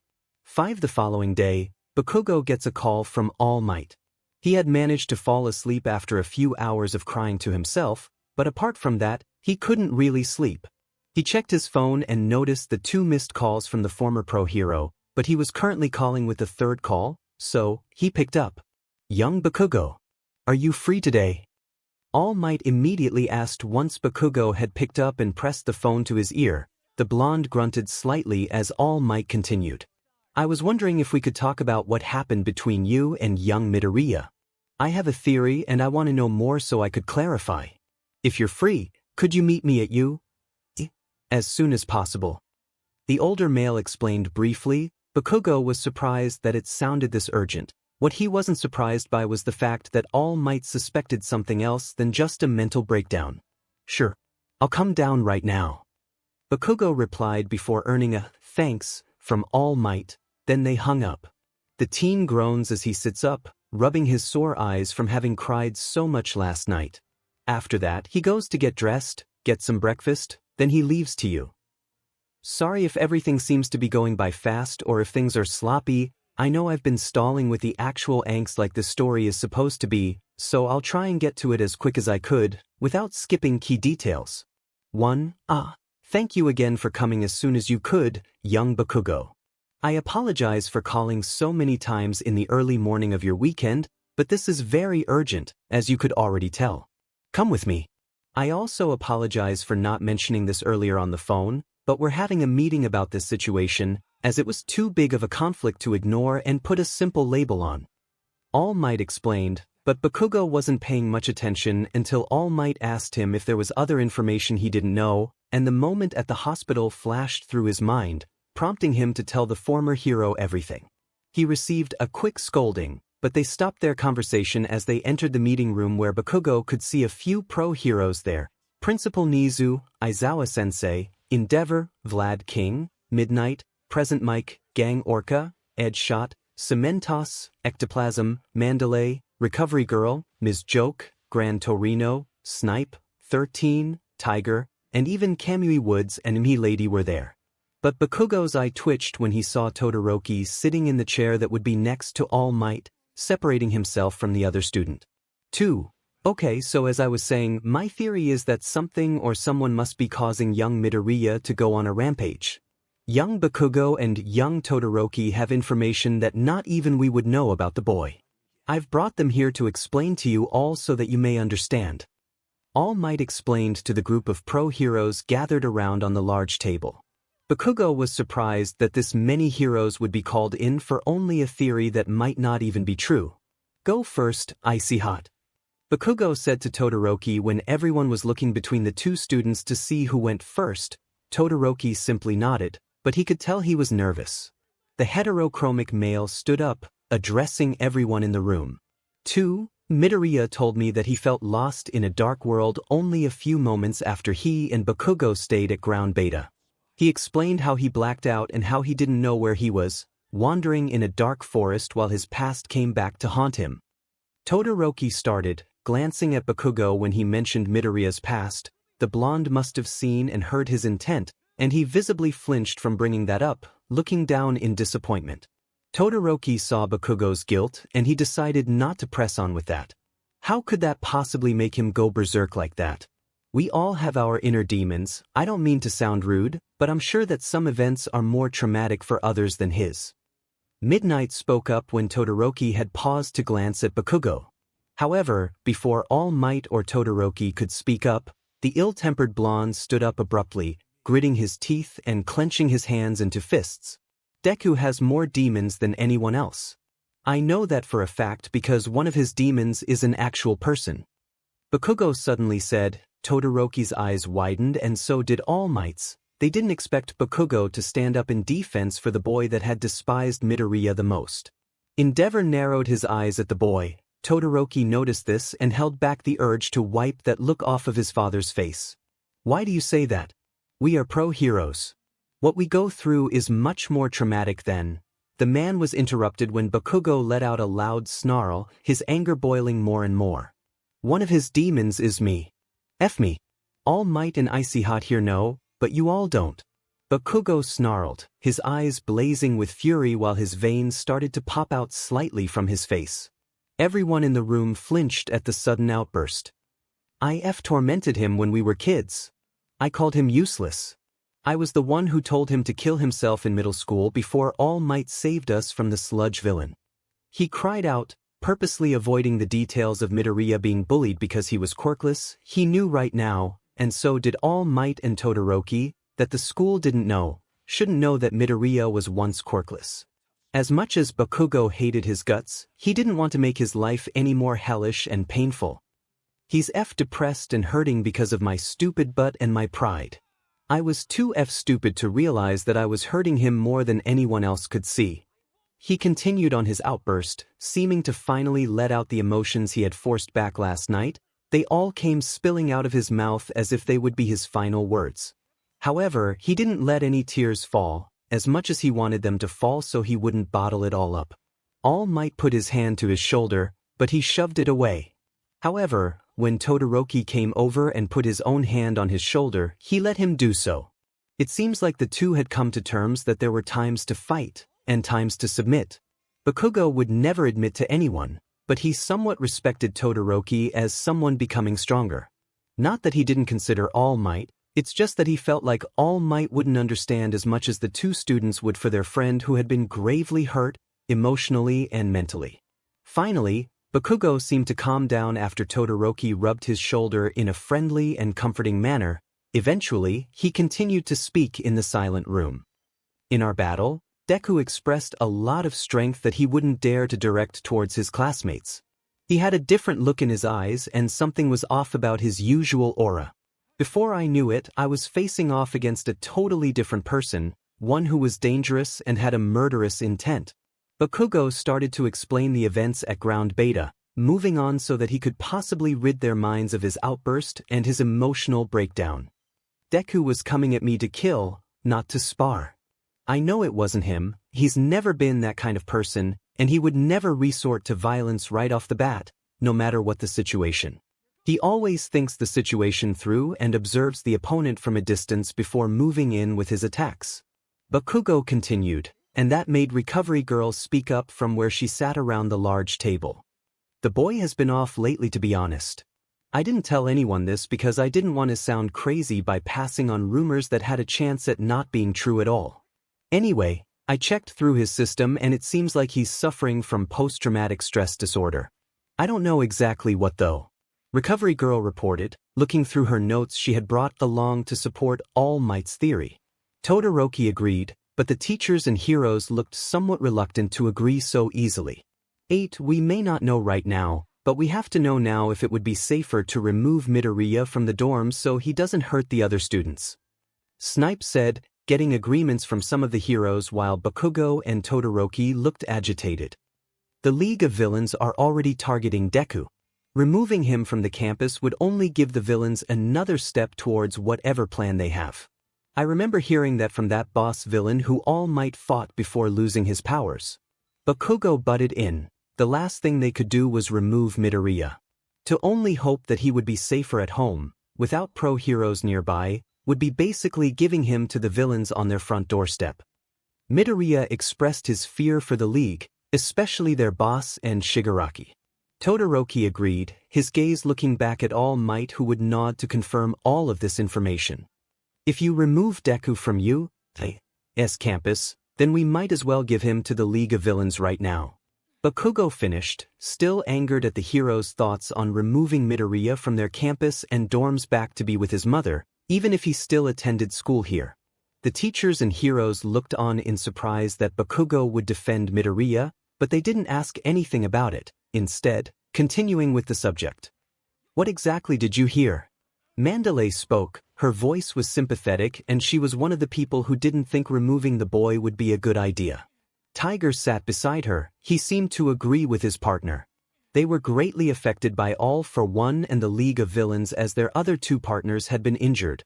𝗵𝗃𝗏 had gotten a serious head injury, and 𝗏𝗏𝗏 had gotten her quirk stolen from her, preventing her from ever being a hero again. Bakugo glanced at All Might, his red gaze asking the former pro permission to speak about this. All Might hesitated before granting him permission, knowing that he'd get punished for not speaking about this, but he knew it was for the best right now to help them understand and help Midoriya's situation. When All Might was fighting that boss villain, he started going on about how Deku was going to be among their ranks soon. How with Deku, they will take down All Might and those standing in their way. Then, he mentioned how he felt like he's met Deku before, even if they hadn't. I've known Deku for basically my entire life, and I don't ever remember him talking about this boss villain. The spiky blonde explained, recalling the words of 𝗵𝗃𝗏 before he was taken down. It still sent a shiver up his spine, even more now that he knew he was most likely wasn't bluffing. Then he said that crusty lips guy has a plan already set in motion for Deku. He finished, talking about Shigaraki. I'll explain why I hid this from you all later. All Might said just as some of the heroes opened their mouths to speak to him after Bakugo had finished. He could tell by just their gaze that they were frustrated and irritated. Luckily, no one interrupted him. Thank you too for telling the truth and all you know. We would like to have time to decide what we will do privately. Nizu suddenly concluded, sensing the tension in the air when he spotted Endeavor glaring at All Might, and Todoroki reacting to this. He kept his usual light tone as he smiled to the two students who glanced at each other in confusion. Eventually, the two students left and the heroes continued their meeting. One time skip brought to you by slightly more sympathetic and gentle King 𝗵𝗃𝗏. Why did you defend Midoriya, Bakugo? I thought you hated him. Todoroki asked Bakugo as they walked to Midoriya's dorm room to check up on him. They seemed to be on safe terms right now, enough to walk lightly on, but not enough to push things over the edge. 2. Why does it matter to you? Bakugo questioned Todoroki without looking at him, keeping his eyes ahead. The 𝗧𝗏𝗏𝗏 didn't take his sharp answer to heart and simply replied with his usual monotone voice. I just wanted to know if you did that for Midoriya, or only did that so you wouldn't get in trouble if you hid your thoughts and information. I don't mind that you care for him, even if it's only a little bit. Todoroki told the blonde, glancing at him while they walked slowly. A few minutes, Bakugo finally spoke. I hate him, yes, that hasn't changed. But what has changed is my view of Deku. I defended him because I knew that he was strong, and getting stronger. He may not know it or others, but I have been watching him and most of our classmates. I noticed that one of the reasons Deku's gotten stronger is because he observes those around him and takes notes about them and their quirks. I may not know his quirk much, but I know that it can pack a serious punch, literally. Bakugo went on, he couldn't help but be reminded of Deku with his rambling to Todoroki. I know that with each step Deku takes, the more steps the League of Villains will take in order to get him. I can't stand his guts, but knowing that I have a worthy rival now makes me want to surpass him even more than before. Now I sound like that idiot nerd. The blonde-haired male sighed, rubbing his face with his right hand a few times before removing it and looking to his left. They were at Midoriya's dorm room. I see. I can't help but somewhat feel the same, Bakugo. I too want to surpass Midoriya, but I also want to surpass you too. Todoroki admitted, feeling a little awkward for bringing it up right now. Don't take it the wrong way, but I feel like the three of us could relate and help each other out more than it seems. He told Bakugo, and to his surprise, he earned a small smile from the hot-headed blonde and a slight chuckle. 3 Sure. Another time skip brought to you by Bakugo's true feelings about Midoriya. It had been 2 days since the meeting between some of the pro heroes, teachers, and Bakugo and Todoroki. Of course, Midoriya didn't know much other than they discussed some things about his battle with Bakugo at ground beta. Midoriya had been doing better than anticipated, or so it seemed. It was as if that outburst with him and Bakugo helped relieve him of some stress he didn't know he had. Of course, he felt bad about it though. However, he didn't know that everything was going to be crumbling down all around him once again. "I'm feeling much better, 𝗬𝗧𝗏. Really?" Midoriya waved his hands back and forth as 𝗬𝗧𝗏 was frantically questioning the green-haired teen with Ida beside her. The teachers, pro-heroes, All Might, Bakugo, Todoroki, and himself all agreed to not tell their classmates what happened at ground beta or the meeting between the heroes. "Izuku-sensei is calling for us. We better hurry, 𝗬𝗧𝗏, Ida."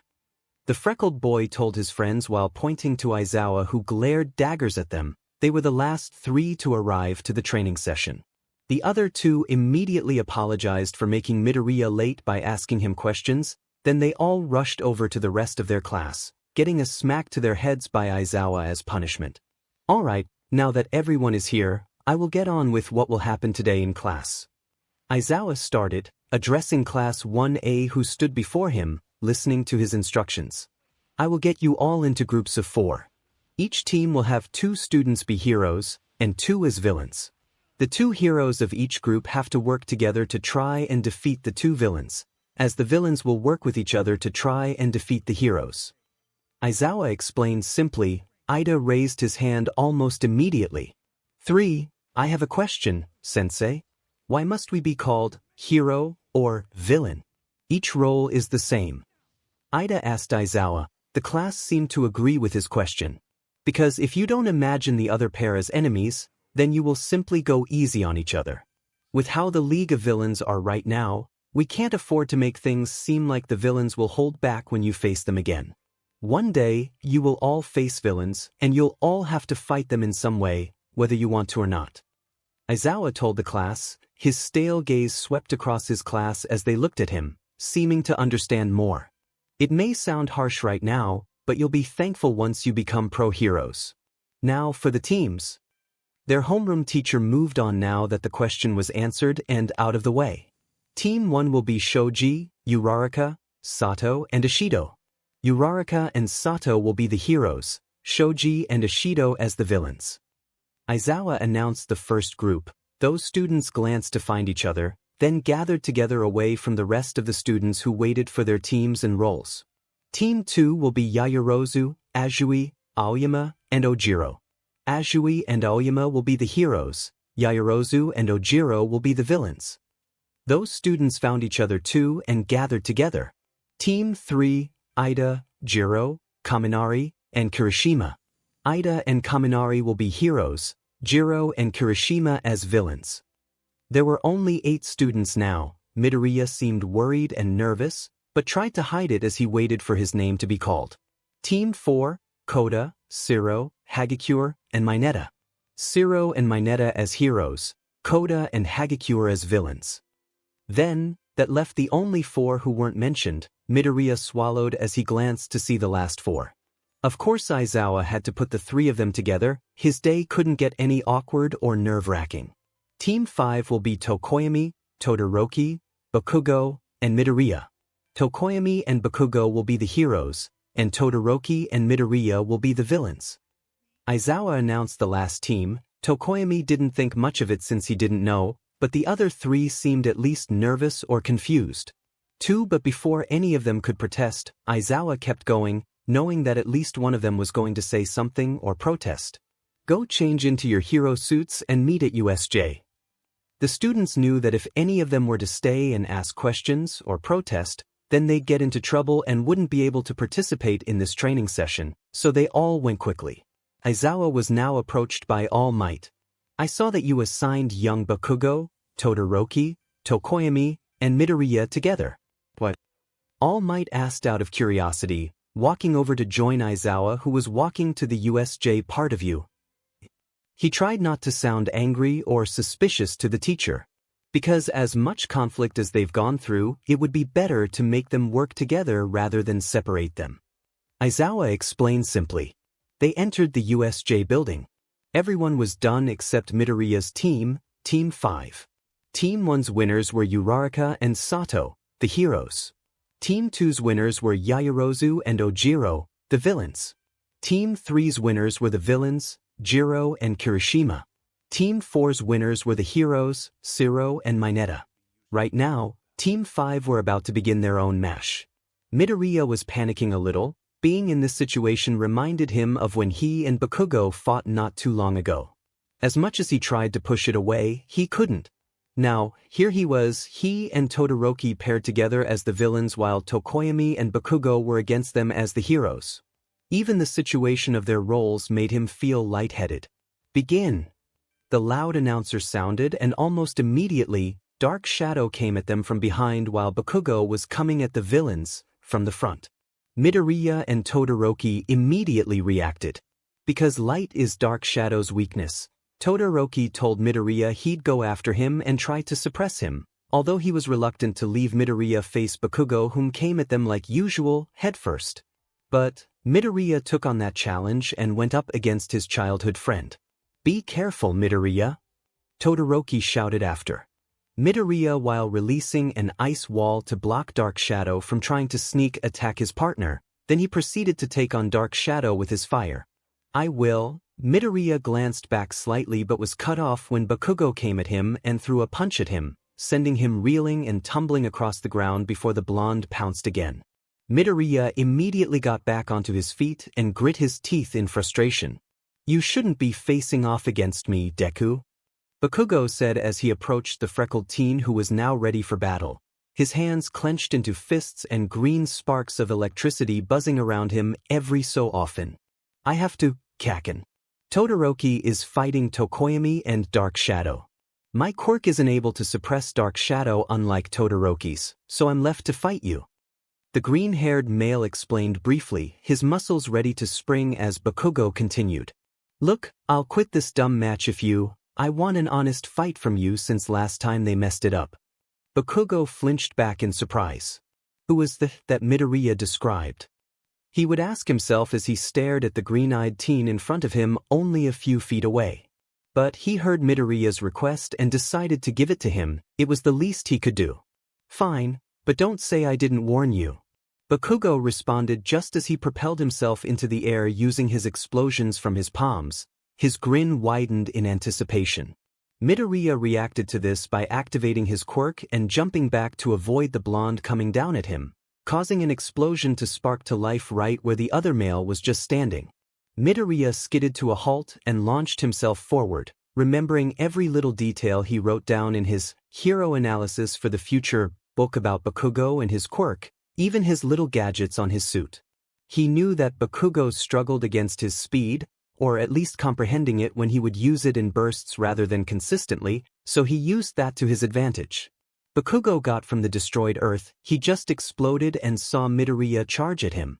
He grinned wider while he created another explosion to fly into the air, towards Midoriya. This scene seemed familiar, but not at the same time. Midoriya came down at Bakugo from above, his leg ready to swing out and kick Bakugo, or so he thought. The ash blonde interpreted that he would try out his new fighting style on him, having observed him using his legs instead of his arms. He pulled up his left arm and gauntlet to shield himself from the kick that he believed Midoriya was about to pull. However, he failed to realize that Midoriya had another plan in mind. "I refuse to lose to you again, Kaken," Midoriya cried out as he clenched his left hand into a fist, tricking Bakugo by the look of his surprised face. He knew he caught him off guard and now was his chance to land a blow to his rival. Suddenly, before Midoriya could land the hit on Bakugo, flashes of different images made the green-haired teen hesitate, and that was the opening they took. Bakugo had seen the hesitant look on Midoriya's face and planned to attack instead, but then, his face was suddenly just like the night they fought at Ground Beta. Midoriya grinned widely and threw his powered punch towards Bakugo's face. But due to the hesitation Midoriya had, Bakugo was able to predict his next move and dodged using his explosions to redirect himself so he wasn't in Midoriya's range of attack. for that one attack at least. He's turned. Stop fighting, icy hot, bird brain. Bakugo yelled to the other two who were fighting not too far from them. Avoid Deku at all costs. He warned them before Midoriya suddenly appeared behind Bakugo, then launched a punch at his back, landing the hit this time and sending the blonde flying away to a nearby building. Todoroki and Tokoyami's eyes widened in confusion and horror. Midoriya. Todoroki turned to said freckled male, but he was too late as Midoriya was now running at him at nearly blinding speed. However, before Midoriya could attack, Dark Shadow stepped in between and managed to block Midoriya's punch, but he winced in pain as a result. Tokoyami now went to Todoroki's side and shoved him to get his attention. We need to find somewhere to hide. Let's get Bakugo and find a place before Midoriya has time to attack again. Dark Shadow is just barely able to hold him back for now. Tokoyami said urgently, gritting his teeth in frustration as Midoriya tried to get through, but Dark Shadow kept blocking all of his attempts. However, he couldn't hold up for much longer now. Todoroki was forced to agree. He nodded, and he and Tokoyami ran towards the spot where Bakugo was blasted into just a few moments ago. They discover Bakugo starting to get up from being sent flying, though he growled and trembled from the pain even if he wouldn't ever admit it. Blood seeped down from his head, but he didn't care. Upon meeting eye contact with Todoroki and Tokoyami, he was able to understand and agree that being around Midoriya was dangerous, especially Bakugo since he was still recovering from his last fight with his childhood friend. And so, they retreated further into the training grounds. Soon enough, Midoriya was found unconscious, away from the other three whom he had attacked, and he was picked up by Recovery Girl and All Might. The other three students were called back and Bakugo was checked up. Luckily, he only had some minor bruises, cuts, and just a minor headache and backache. Apart from that, the match was ended almost immediately when Bakugo warned his two classmates as the teachers and other students were watching, all in horror. Eventually, the students of Class 1A were dismissed for the rest of the day, relaxing in the living quarters of the dorm building, while Midoriya was awake and in the infirmary with a quirk-restricting collar on. Midoriya, you have a visitor. Recovery Girl announced to Midoriya as he was sitting up in his hospital bed. He looked to the door and saw All Might come in with a smile and a gentle wave of his hand. Young Midoriya, I see that you've woken up. How do you feel? All Might asked lightly, but Midoriya could hear the concern and slight fear in his voice. He understood it and decided to express it to him. All Might, I know that tone of yours. I hurt someone again, didn't I?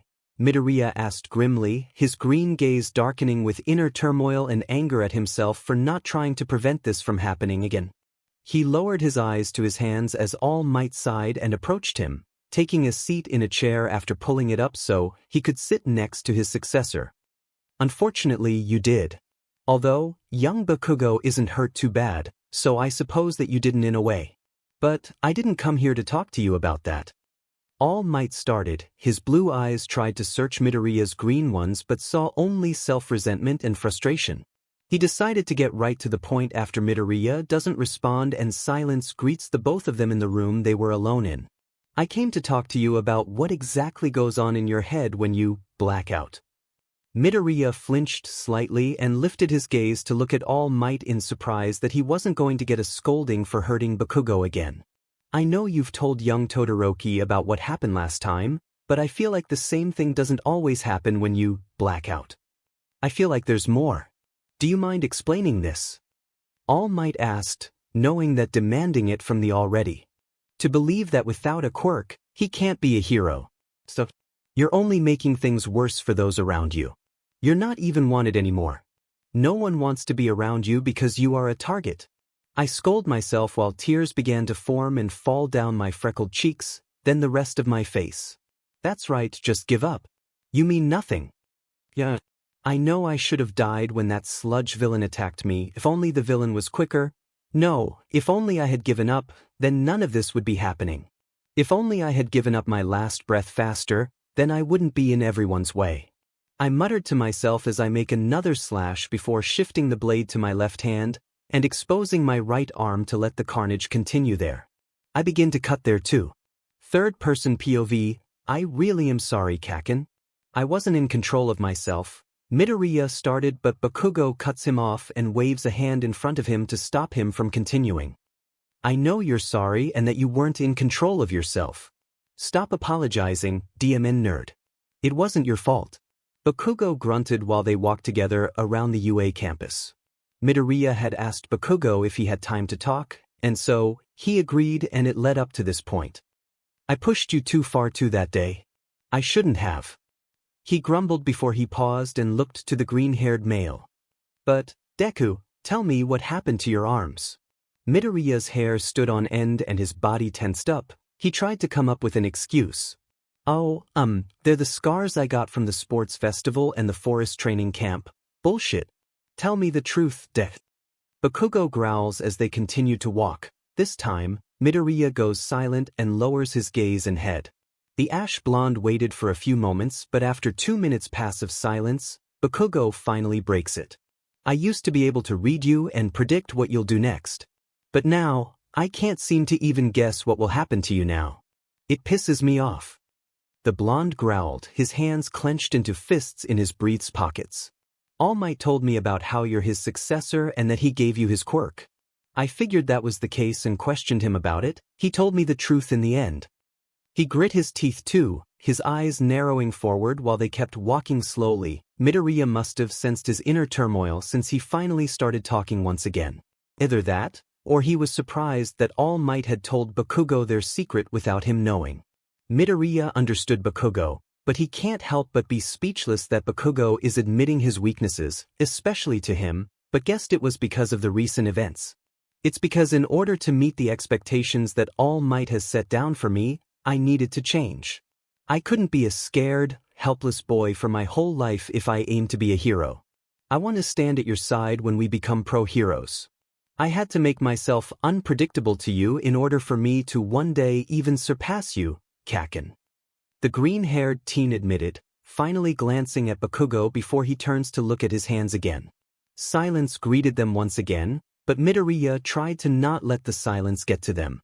Honestly, lately, I've been feeling really stressed about everything. I have to meet the high expectations from All Might, then I have to balance school and training, then also study, and with the interruptions in class from me and my blackouts, it all makes me feel too overwhelmed. I feel like I don't have room to breathe. I can handle the expectations, school, training, and study fairly well since I did that when I was training with All Might before the entrance exams, but with the blackouts, I feel like I don't have time to relax, to have fun, to spend time with the rest of you. I know I sound childish, but it feels like I'm being controlled half the time of my day. Bakugo listened closely to Midoriya, taking in everything he said while trying to put himself in Midoriya's shoes, trying to balance all the needs and necessities while also having more of his time away from the blackouts Midoriya spoke of. It gave him a headache just to even think about it.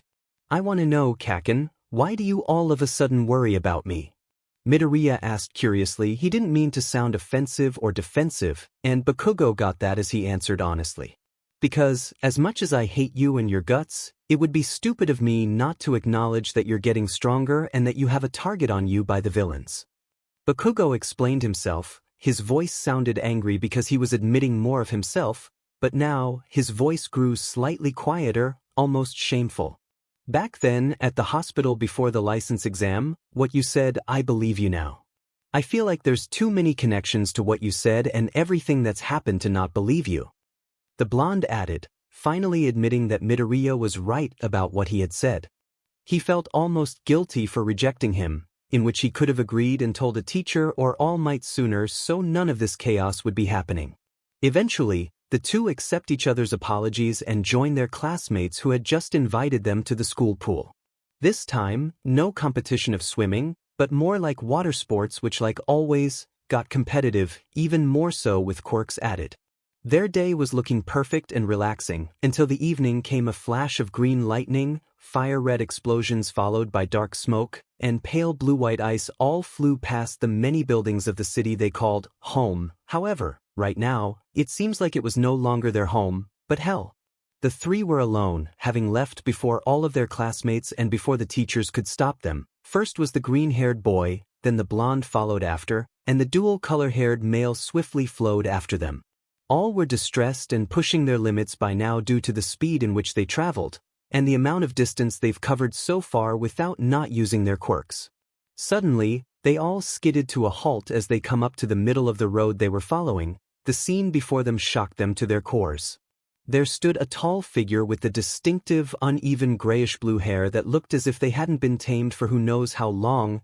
His pale, yellowish skin could just barely be made out from the fires that had been started around them from the buildings nearby. His right hand held tightly to the other tall figure's throat who was being held against his will, the dark, swirling portal of the portal villain behind and standing by in case the other needed to flee. What scared them was not only the familiar villain, but also who he was currently holding in his literal death grip.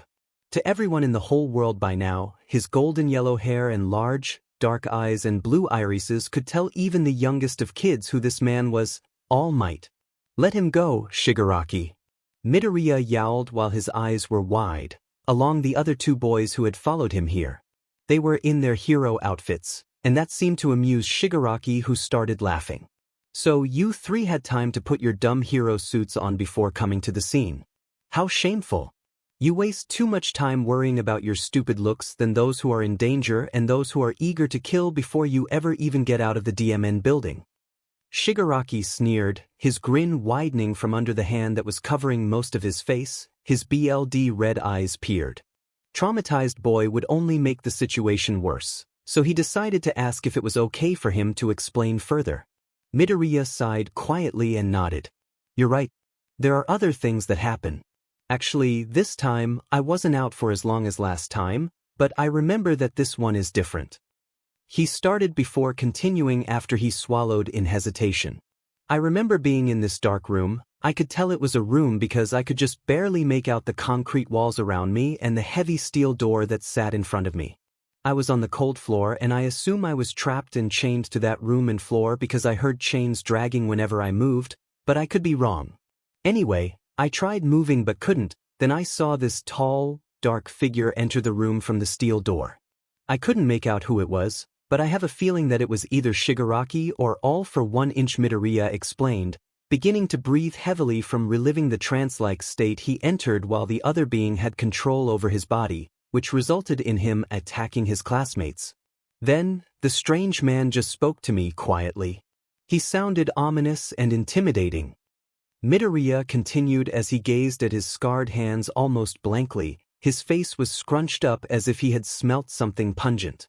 All Might took this in, listening carefully and trying to picture himself going through this. It made him shiver at just the thought, and he couldn't help but feel bad for Midoriya. Is that it?" he asked politely after Midoriya stopped talking. The boy nodded silently. He honestly didn't know what to think of this. The information was both vague but descriptive at the same time. The former pro hero didn't want to guess, but he couldn't help but think that whoever visited Midoriya in his trance state was most likely All for 1. However, he couldn't wrap his mind around how he could possibly do that since he was currently in Tartarus. "That's all I remember." "Sorry," Midoriya apologized, lowering his head in disappointment that he couldn't remember more, but All Might shook his head, a look of sympathy in his eyes and expression while his voice held it too. "It's quite all right, young Midoriya.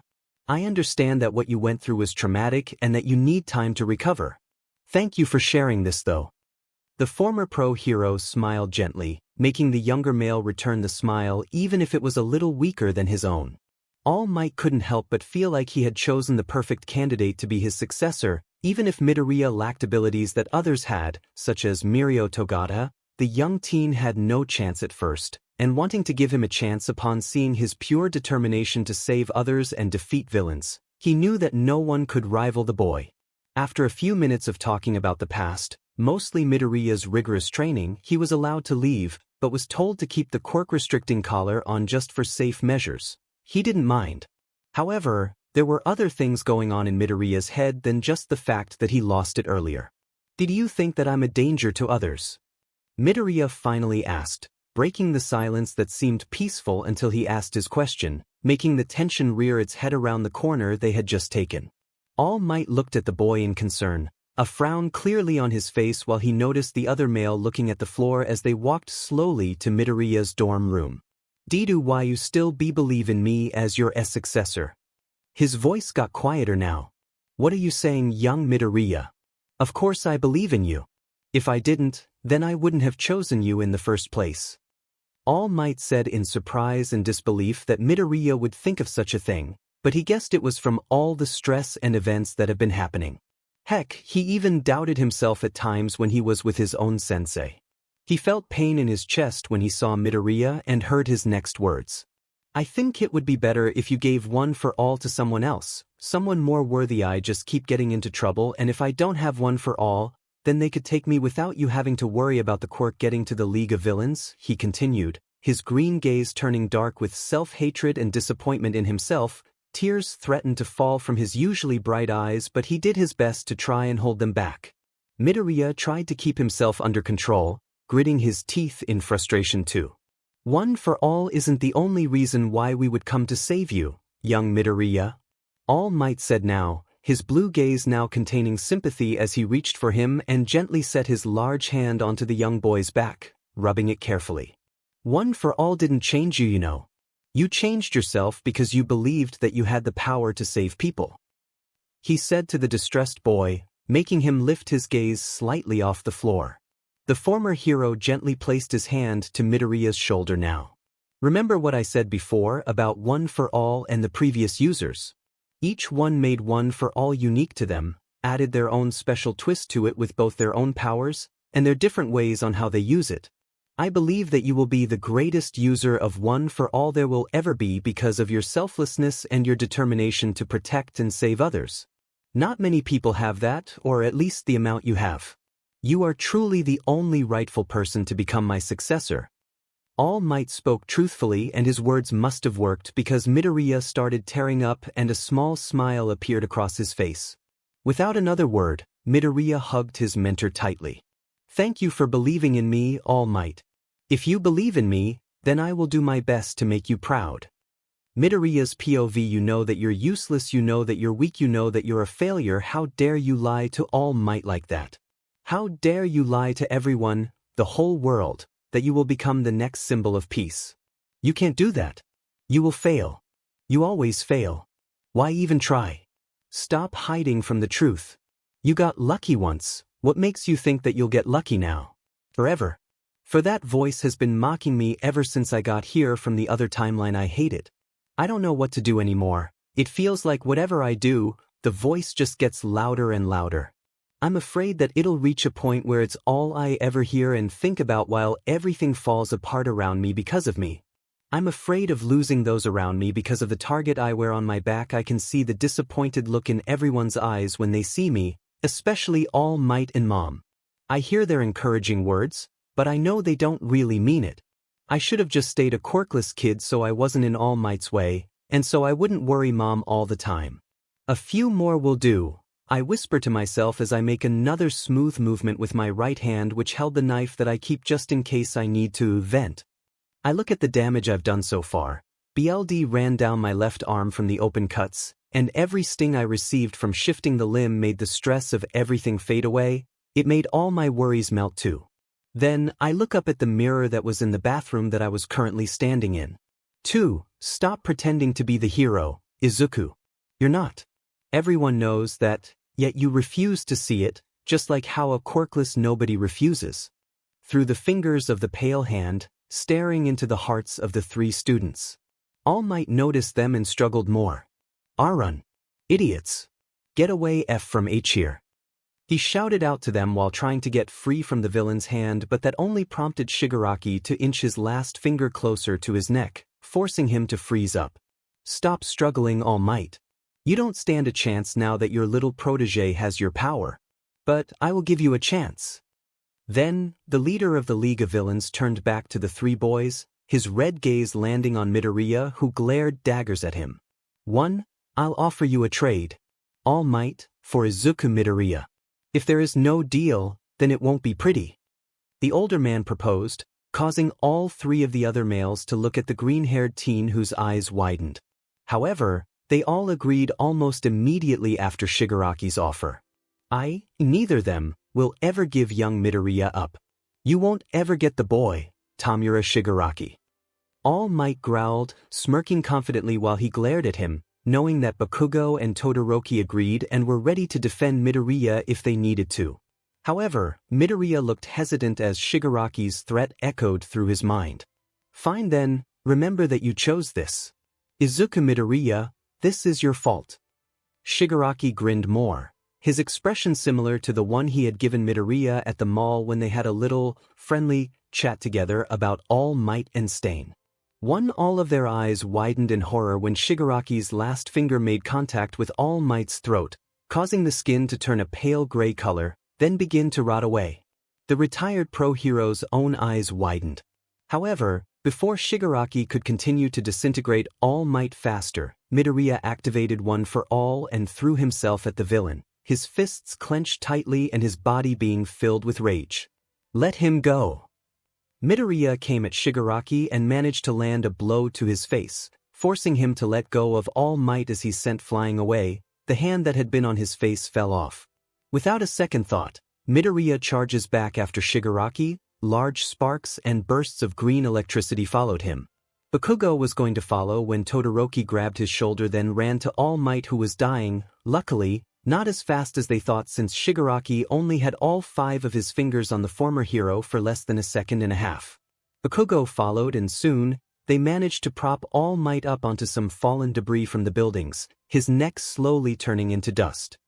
Young 𝗵𝗃𝗃𝗀𝗀𝗶 Todoroki, don't ever stop striving to become pro heroes. I know you too will be fine heroes and men when you get older, All Might managed to say, a gentle smile on his face while he looked between the two who now had tears in their eyes and streaming down their faces. The former symbol of peace knew that he didn't have much time left as his breath felt shorter than usual. Luckily, Midoriya returned, panting heavily. Shigaraki retreated. Midoriya growled in frustration to the others after joining them. At the sight of All Might, he broke down and his anger vanished into deep sadness and grief. "Could I have my last moments with young Midoriya?" All Might asked Bakugo and Todoroki, who nodded, anything for their now dying idol. The 2 teens left, wiping their tears so others wouldn't see as they went to try and put out the fires, unfortunately knowing that All Might's time was short and that he wouldn't survive this attack. Midoriya hugged All Might close as the older man, his mentor, hugged him as tightly as he could, leaning into the younger boy. Please don't die, All Might," the green-haired teen begged his mentor as he kept his arms wrapped tightly around the man who he had idled himself off of for most of his life. "I'm sorry for everything, sorry for failing you, for being stupid and reckless, for getting into trouble, for disobeying your orders." The student sobbed heavily. Thick droplets of tears streamed down his face like waterfalls that looked like they would never cease to end. Suddenly, a gentle hand rests on Midoriya's head of green curls with darker undertones. This makes the boy look up at the one he called his hero. "I'm so proud of you. Keep making me proud, my boy." The weak voice of All Might sounded. His now pale blue eyes looked into Midoriya's emerald ones filled with tears. He managed a weak but truly proud smile as his body begins to turn a pale gray color and cracks, until finally he's gone. 5 in complete disbelief and horror, Midoriya tries to grip the dust together in a useless attempt to try and form All Might back together, but nothing worked. Finally, he slammed his fists into the earth, creating small craters where they hit as he sobbed harder. The freckled teen let out his grief-stricken wails and screams while everything seemed to be coming to a close. Everything he had worked to protect and make better and right had just fallen back apart. He was back at square one. The blazing light of the oh-so-familiar infirmary room didn't seem to bother Midoriya like how it normally would when awaking to the room. He could feel the soreness of his eye sockets as he blinked and looked around slightly, but nothing seemed to really matter at this point. "He's awake, guys." The familiar voice of Uraraka made Midoriya's eyes flick over to the door, but he didn't bother turning his head. She stepped inside and walked over to his hospital bed with Ida, Tsu, Kirishima, Todoroki, and Bakugo following, their heads low. Everyone in the room could feel the dread and sadness coming off of Midoriya for miles, and it actually scared them to see him this low, but it was understandable, as the one person whom Midoriya looked up to the most, and fanboyed about the most, was now dead, killed by the hand of Tamura Shigaraki. "How are you feeling, Midoriya?" Ida dared to break the deathly silence as they all got settled into the room and tried to figure out how to talk again as if they had forgotten to. He tried to brighten the mood, but that didn't help. Eventually, Ida, 𝗬𝗏𝗧𝗏, 𝗬, and Kirishima had to leave as they were called in to help civilians. Todoroki and Bakugo were called in too, but they stayed a few minutes longer to try and help their classmate. Midoriya, All Might wouldn't want you to be like this. He would want you to be strong and to get stronger. Todoroki spoke quietly but loud enough for both Bakugo and Midoriya to hear. His frown was rare, but right now, he couldn't stop himself from frowning as he saw the usually bright student now dull with heavy grief. Deku, stop being like this, we're here to help you. Bakugo finally said, holding back from his voice wanting to crack from just thinking about All Might. He knew when to hold back his pride now, and right now was the time for holding back his sharp remarks and his hot temper. Just leave me alone, Midoriya muttered quietly, almost silently as he stared up at the ceiling blankly. Bakugo and Todoroki were even more worried when they saw how his green eyes had gone dark and almost black. Lifelessness and sadness stained them like BLD on a white shirt. We can't do that. Bakugo was suddenly cut off shockingly by the green-haired teen. Just shut up, okay? Leave me alone. I want to be left alone. Midoriya shouts loudly, glaring at the two who flinch back in astonishment. They glance at each other before Todoroki reaches for Midoriya and tries to talk to. 1. Midoriya, please calm. He too failed as Midoriya cut him off too. Get out. The freckled boy slapped Todoroki's hand away and snapped at him too. He had more tears streaming down his face while he grit his teeth, trembling violently. Bakugo and Todoroki were called in once again, and with a sigh of defeat, they had to leave, and they did so silently and calmly. Finally, Midoriya was left alone. Midoriya curls into himself with the blanket over most of his body except for his head. The poor boy stared at his hands as the sight of All Might turning into ashes in his bare hands stained his brain, permanently and forever reminding him how his idol had died. More tears came and he found himself unable to stop or control his heavy sobs and hiccups as his thoughts wandered into the endless abyss he called his mind. You disappoint me, young Midoriya. Came the voice, now in All Might's voice as Midoriya curled into himself more guilt making him feel like he's suffocating under all the weight. You were a lousy choice for my successor. You couldn't even protect me, you can't even protect yourself. How pitiful. I should have chosen someone else who is more worthy. The voice continued. Their mimicry of All Might's voice was so well that it tricked Midoriya into thinking that it was actually him.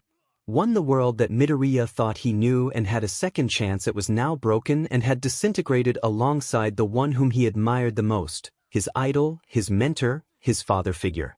All Might must be disappointed in you. 3. Midoriya opened his eyelids and sat up.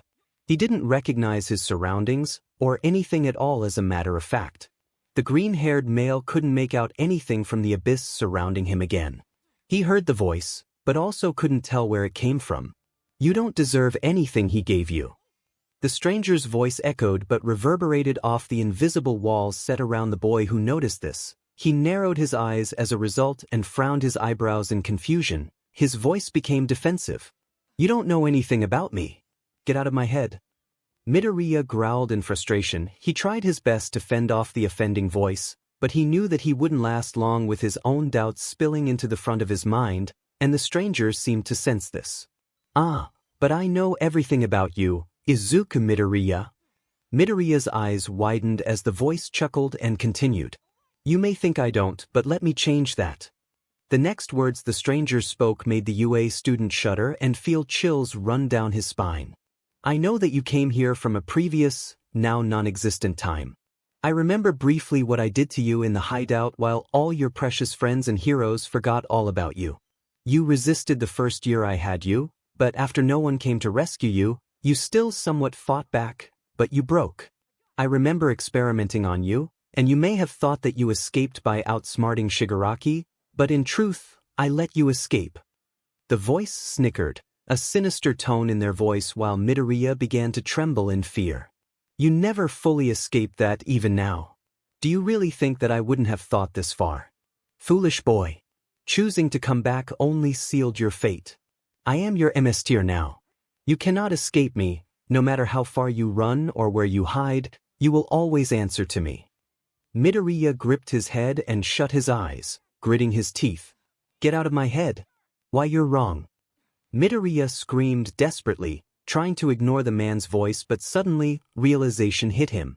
He couldn't tell if these were his own thoughts or the voices, but they disturbed him as he spoke them out loud.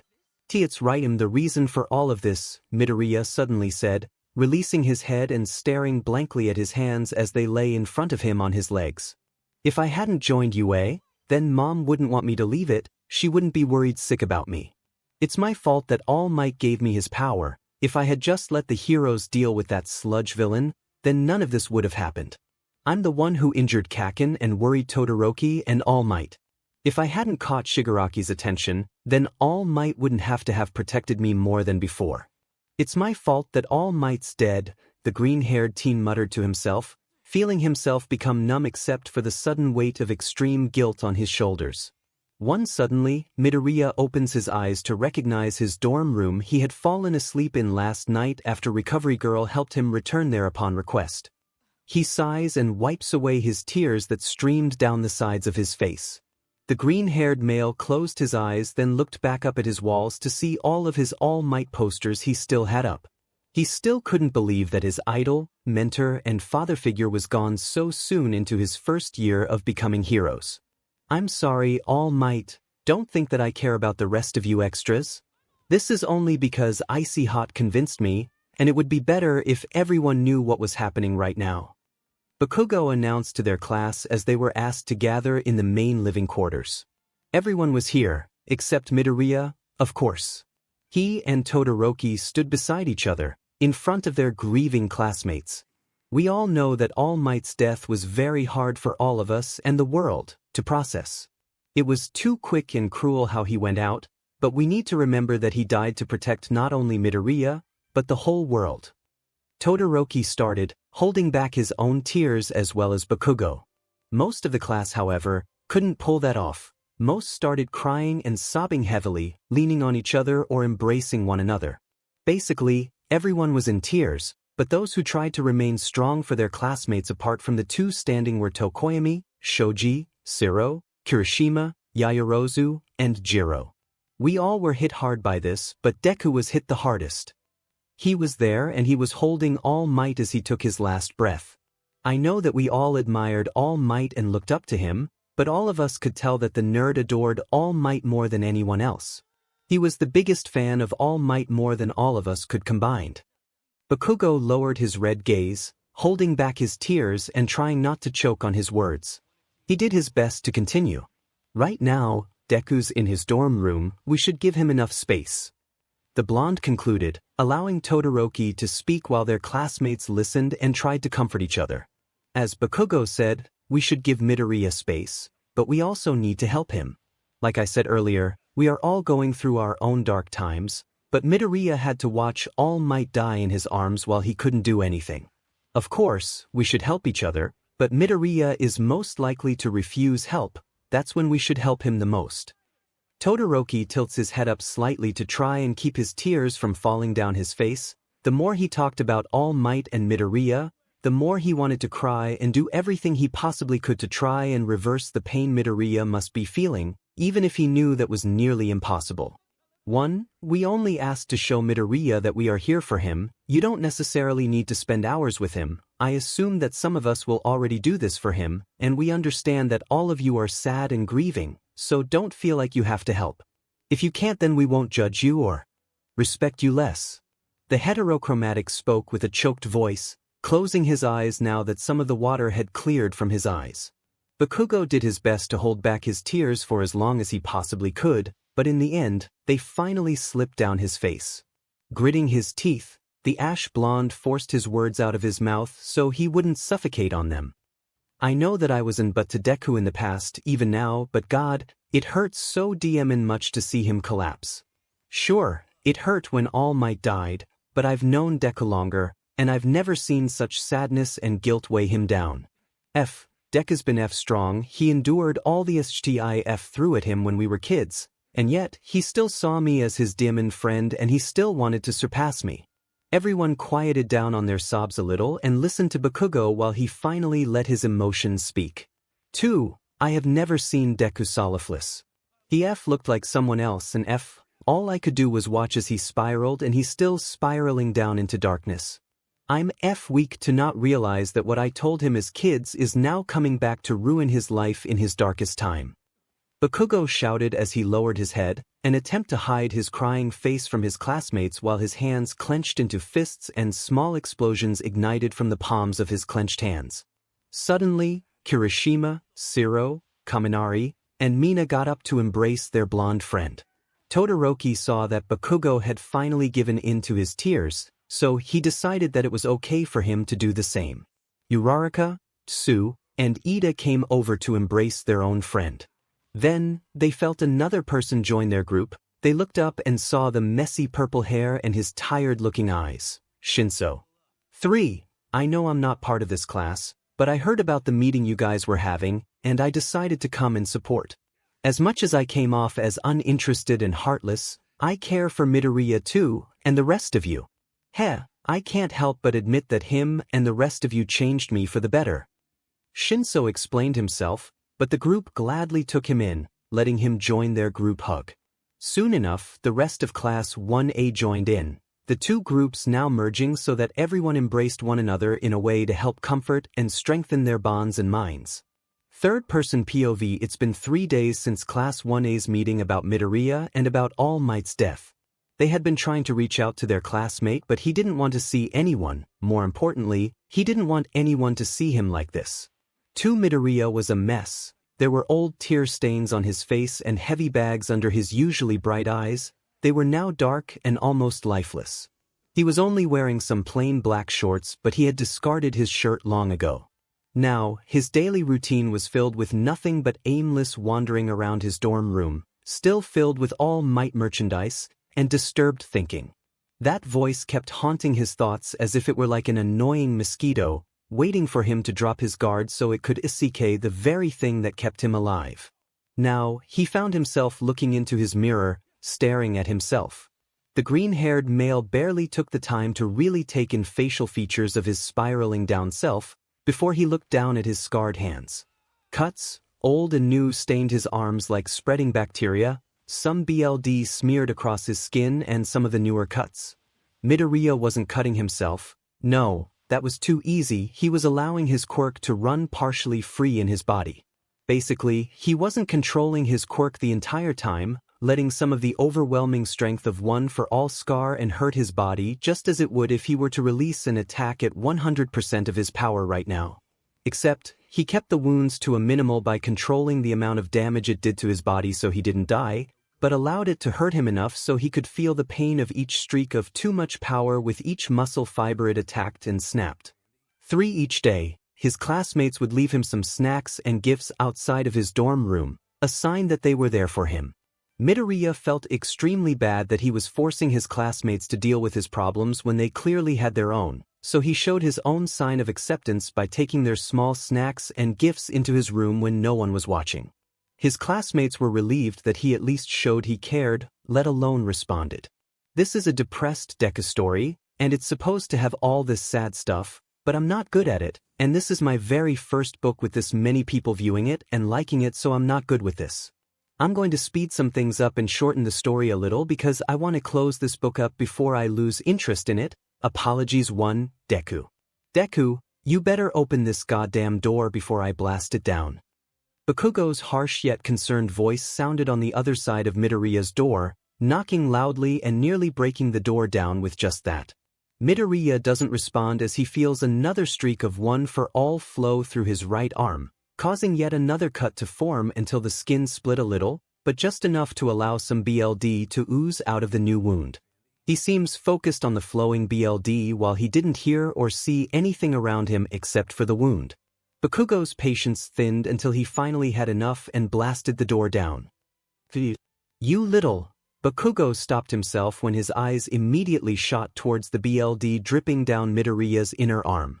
Forcing his anger back, the blonde rushed to the bathroom of the green-haired male's dorm and grabbed the first aid kit, It looked untouched and undisturbed.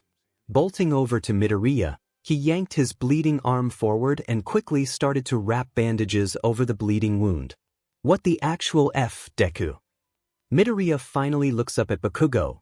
His eyes met Bakugo's crimson-red ones that shrunk down when he saw the lifelessness in them. The blonde almost didn't recognize Midoriya now that he got a good look at his face. What happened? Izuku.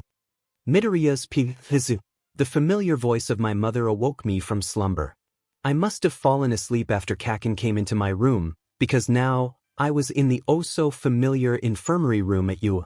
I managed to open my eyes despite the weakness I was feeling, physically and mentally. I could barely call back out while now seeing my surroundings better.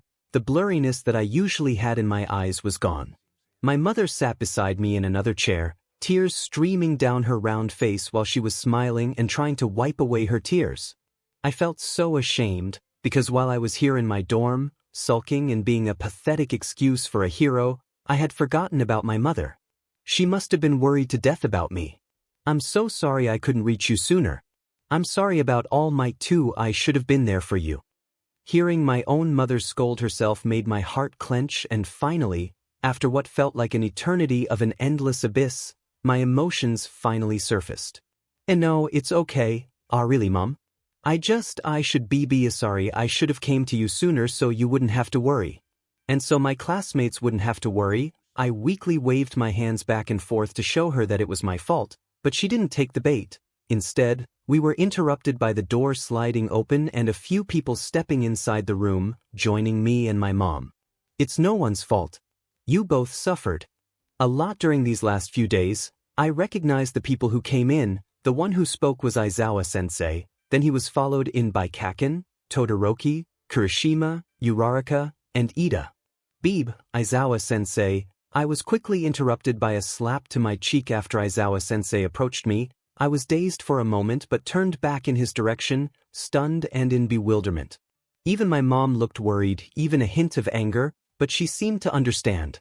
Stop beating yourself up over something you couldn't control. Izuku-sensei scolded me in a slightly harsher but still monotonous voice. His eyes narrowed at me. I know it sounds harsh, but none of us could have stopped his death. All Might chose to protect you, knowing that it meant death, but he was willing to throw away his life in order to give you a chance to live your life and to 𝗵𝗃𝗲 your quirk. That's why he chose to die. He died protecting you, so let us continue his last wish. Let your friends, family, and teachers guide you on the right path so that All Might can be proud, and so his death isn't in vain. Suddenly, Izuku-sensei's words struck something deep within me. I could feel the weight of my guilt and regrets lift off of my shoulders while the mocking voice finally went silent. As if his words brought light to my world once again, I felt so much lighter than before. Sensei said most of it, but we are all here to support you, Midoriya. Most of the class isn't here, but that doesn't mean they don't care. Iida continued before the other students added their own share of encouraging words for me.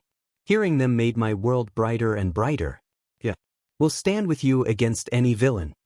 Uraraka fist pumped to try and spread her enthusiasm, which proved to be effective as I chuckle lightly, amused but feeling happier. No matter what happens, we'll all pull through obstacles together. No one will be left behind. Maybe Mineta, but otherwise, yeah. I laugh more at Kirishima's words. He gave his signature toothy grin and I couldn't help but smile more too. Don't insult him too much. He's still our classmate and a hero in training. I playfully told the red-haired male who scratched his head in amusement but understanding. We're more than friends, Midoriya, all of us. Class 1A is a family, including the teachers and whoever wants to be part of it. Todoroki's own say made me look back on how much he's changed and improved from the cold-hearted person he used to be before the sports festival. I wonder what changed him. 3. What the extras said. We all appreciate you and your nerdiness, nerd. Honestly, they all taught me how to be more, what's that word called? Docile, I think. Anyway, we all want to become heroes so that nothing happens to us like what happened to All Might. We'll be able to save everyone, while kicking all the villains' asses at the same time. 𝗂𝗃's words both surprised me and lifted me further. I felt even more lighthearted when Izuku-sensei gives Kaken a smack to his head for swearing, especially in the presence of my mother who just watched with a proud but thankful smile. This must have been somewhat planned. All of their words brightened the darkness that once shrouded me and my world. I could finally see ahead of myself. Finally, I could see all around me now, unlike the narrow, dark tunnel I saw just a few days ago. I now felt like All Might was finally beginning to feel proud of me wherever he is. Third-person POV 6 Midoriya has been doing much better since Bakugo, Todoroki, Kirishima, Ida, Uraraka, and Aizawa came to talk to him. They do daily checkups on him and don't allow him to lock himself in his dorm room unless he absolutely needs to. But what surprised Midoriya the most was how Bakugo was the one who visited him the most out of his other classmates. He was surprised how much the blonde has changed. "You said you wanted to meet me out here, Kaken?" Midoriya asked the blonde as he approached him. Bakugo had told him to meet at the training room in UA. The green-haired teen was concerned but also curious by what Bakugo wanted to talk about. "Look, I know that SHT has been happening a lot to you and around you, but I just wanted to let you know that we're all here for you." "I'm here for you," he started while he rubbed the back of his neck, but his crimson-red eyes flicked up at him after staring at the floor for a few seconds. "SHT, I sound FGA/N, URBOI, but I mean it. I realized a while ago that there's no point in striving to become the #1 hero if I don't have a rival to defeat. I may not know exactly what happened to you as you described how you came from a different time, but I can tell that I wasn't happy to go through UA without a rival. Icy-Hot isn't a rival, his stupid quirk is easy to beat, but yours isn't," Bakugo continued while Midoriya remained silent and listened carefully. His eyes widened in surprise that his childhood bully was saying this. But then again, after all the bullying, he still remained at the blonde's side, so he couldn't exactly say that Bakugo was naive. 3W, thanks, Kaken dash. The calm scene quickly took a turn. "Now, let's have a real fight." Bakugo's famous grin reappeared on his face. It was strange to not see that grin on him as it was a signature thing for the angry Pomeranian, nearly almost more signature than his own explosion quirk. What? Their fight was much more under control, compared to how their first serious fight went during the night at Ground Beta. Midoriya found himself more in control of his quirk than he had been previously, which reassured him that things would be alright. Sure, they got into trouble again after their fight, in which none of the two won, having both worn each other out but not enough to cause injuries like previous fights that Midoriya's had. But, during their sparring, the two felt their connection as proper rivals who were both training to control their strong but fragile quirks return and strengthen. Midoriya was the only person who understood Bakugo, and Bakugo was the only person who understood Midoriya. They were formidable as partners in a fight, stubborn and reckless alone, but nonetheless, they still trained hard to both match each other and best each other. If one got ahead of the other would train twice as hard and eventually surpass the other. This would repeat between the two. One even at the end of the story here with this shitty ending compared to the rest of the story, Midoriya felt that he still had lots to go through in order to control both One for All and overcome the voices in his head. Sure, he didn't have all might and he occasionally had breakdowns mostly at night. Bakugo and Todoroki would help him as they too looked up to the former pro hero more than the other students. However, the green-haired teen always found the strength to jump over the multiple hurdles hurled at him. Some were the same hurdles, some were new, but he drew his strength from the support of his friends and his mother who respected her son's wishes to fulfill All Might's dream of him becoming a pro hero and using One for All for good. One with all the SHT being in front of Midoriya, he was determined to strive on headfirst and clear up his future so that he could see the light of his accomplishments. Just like that day when he cleared the beach and acquired One for All, sealing his future.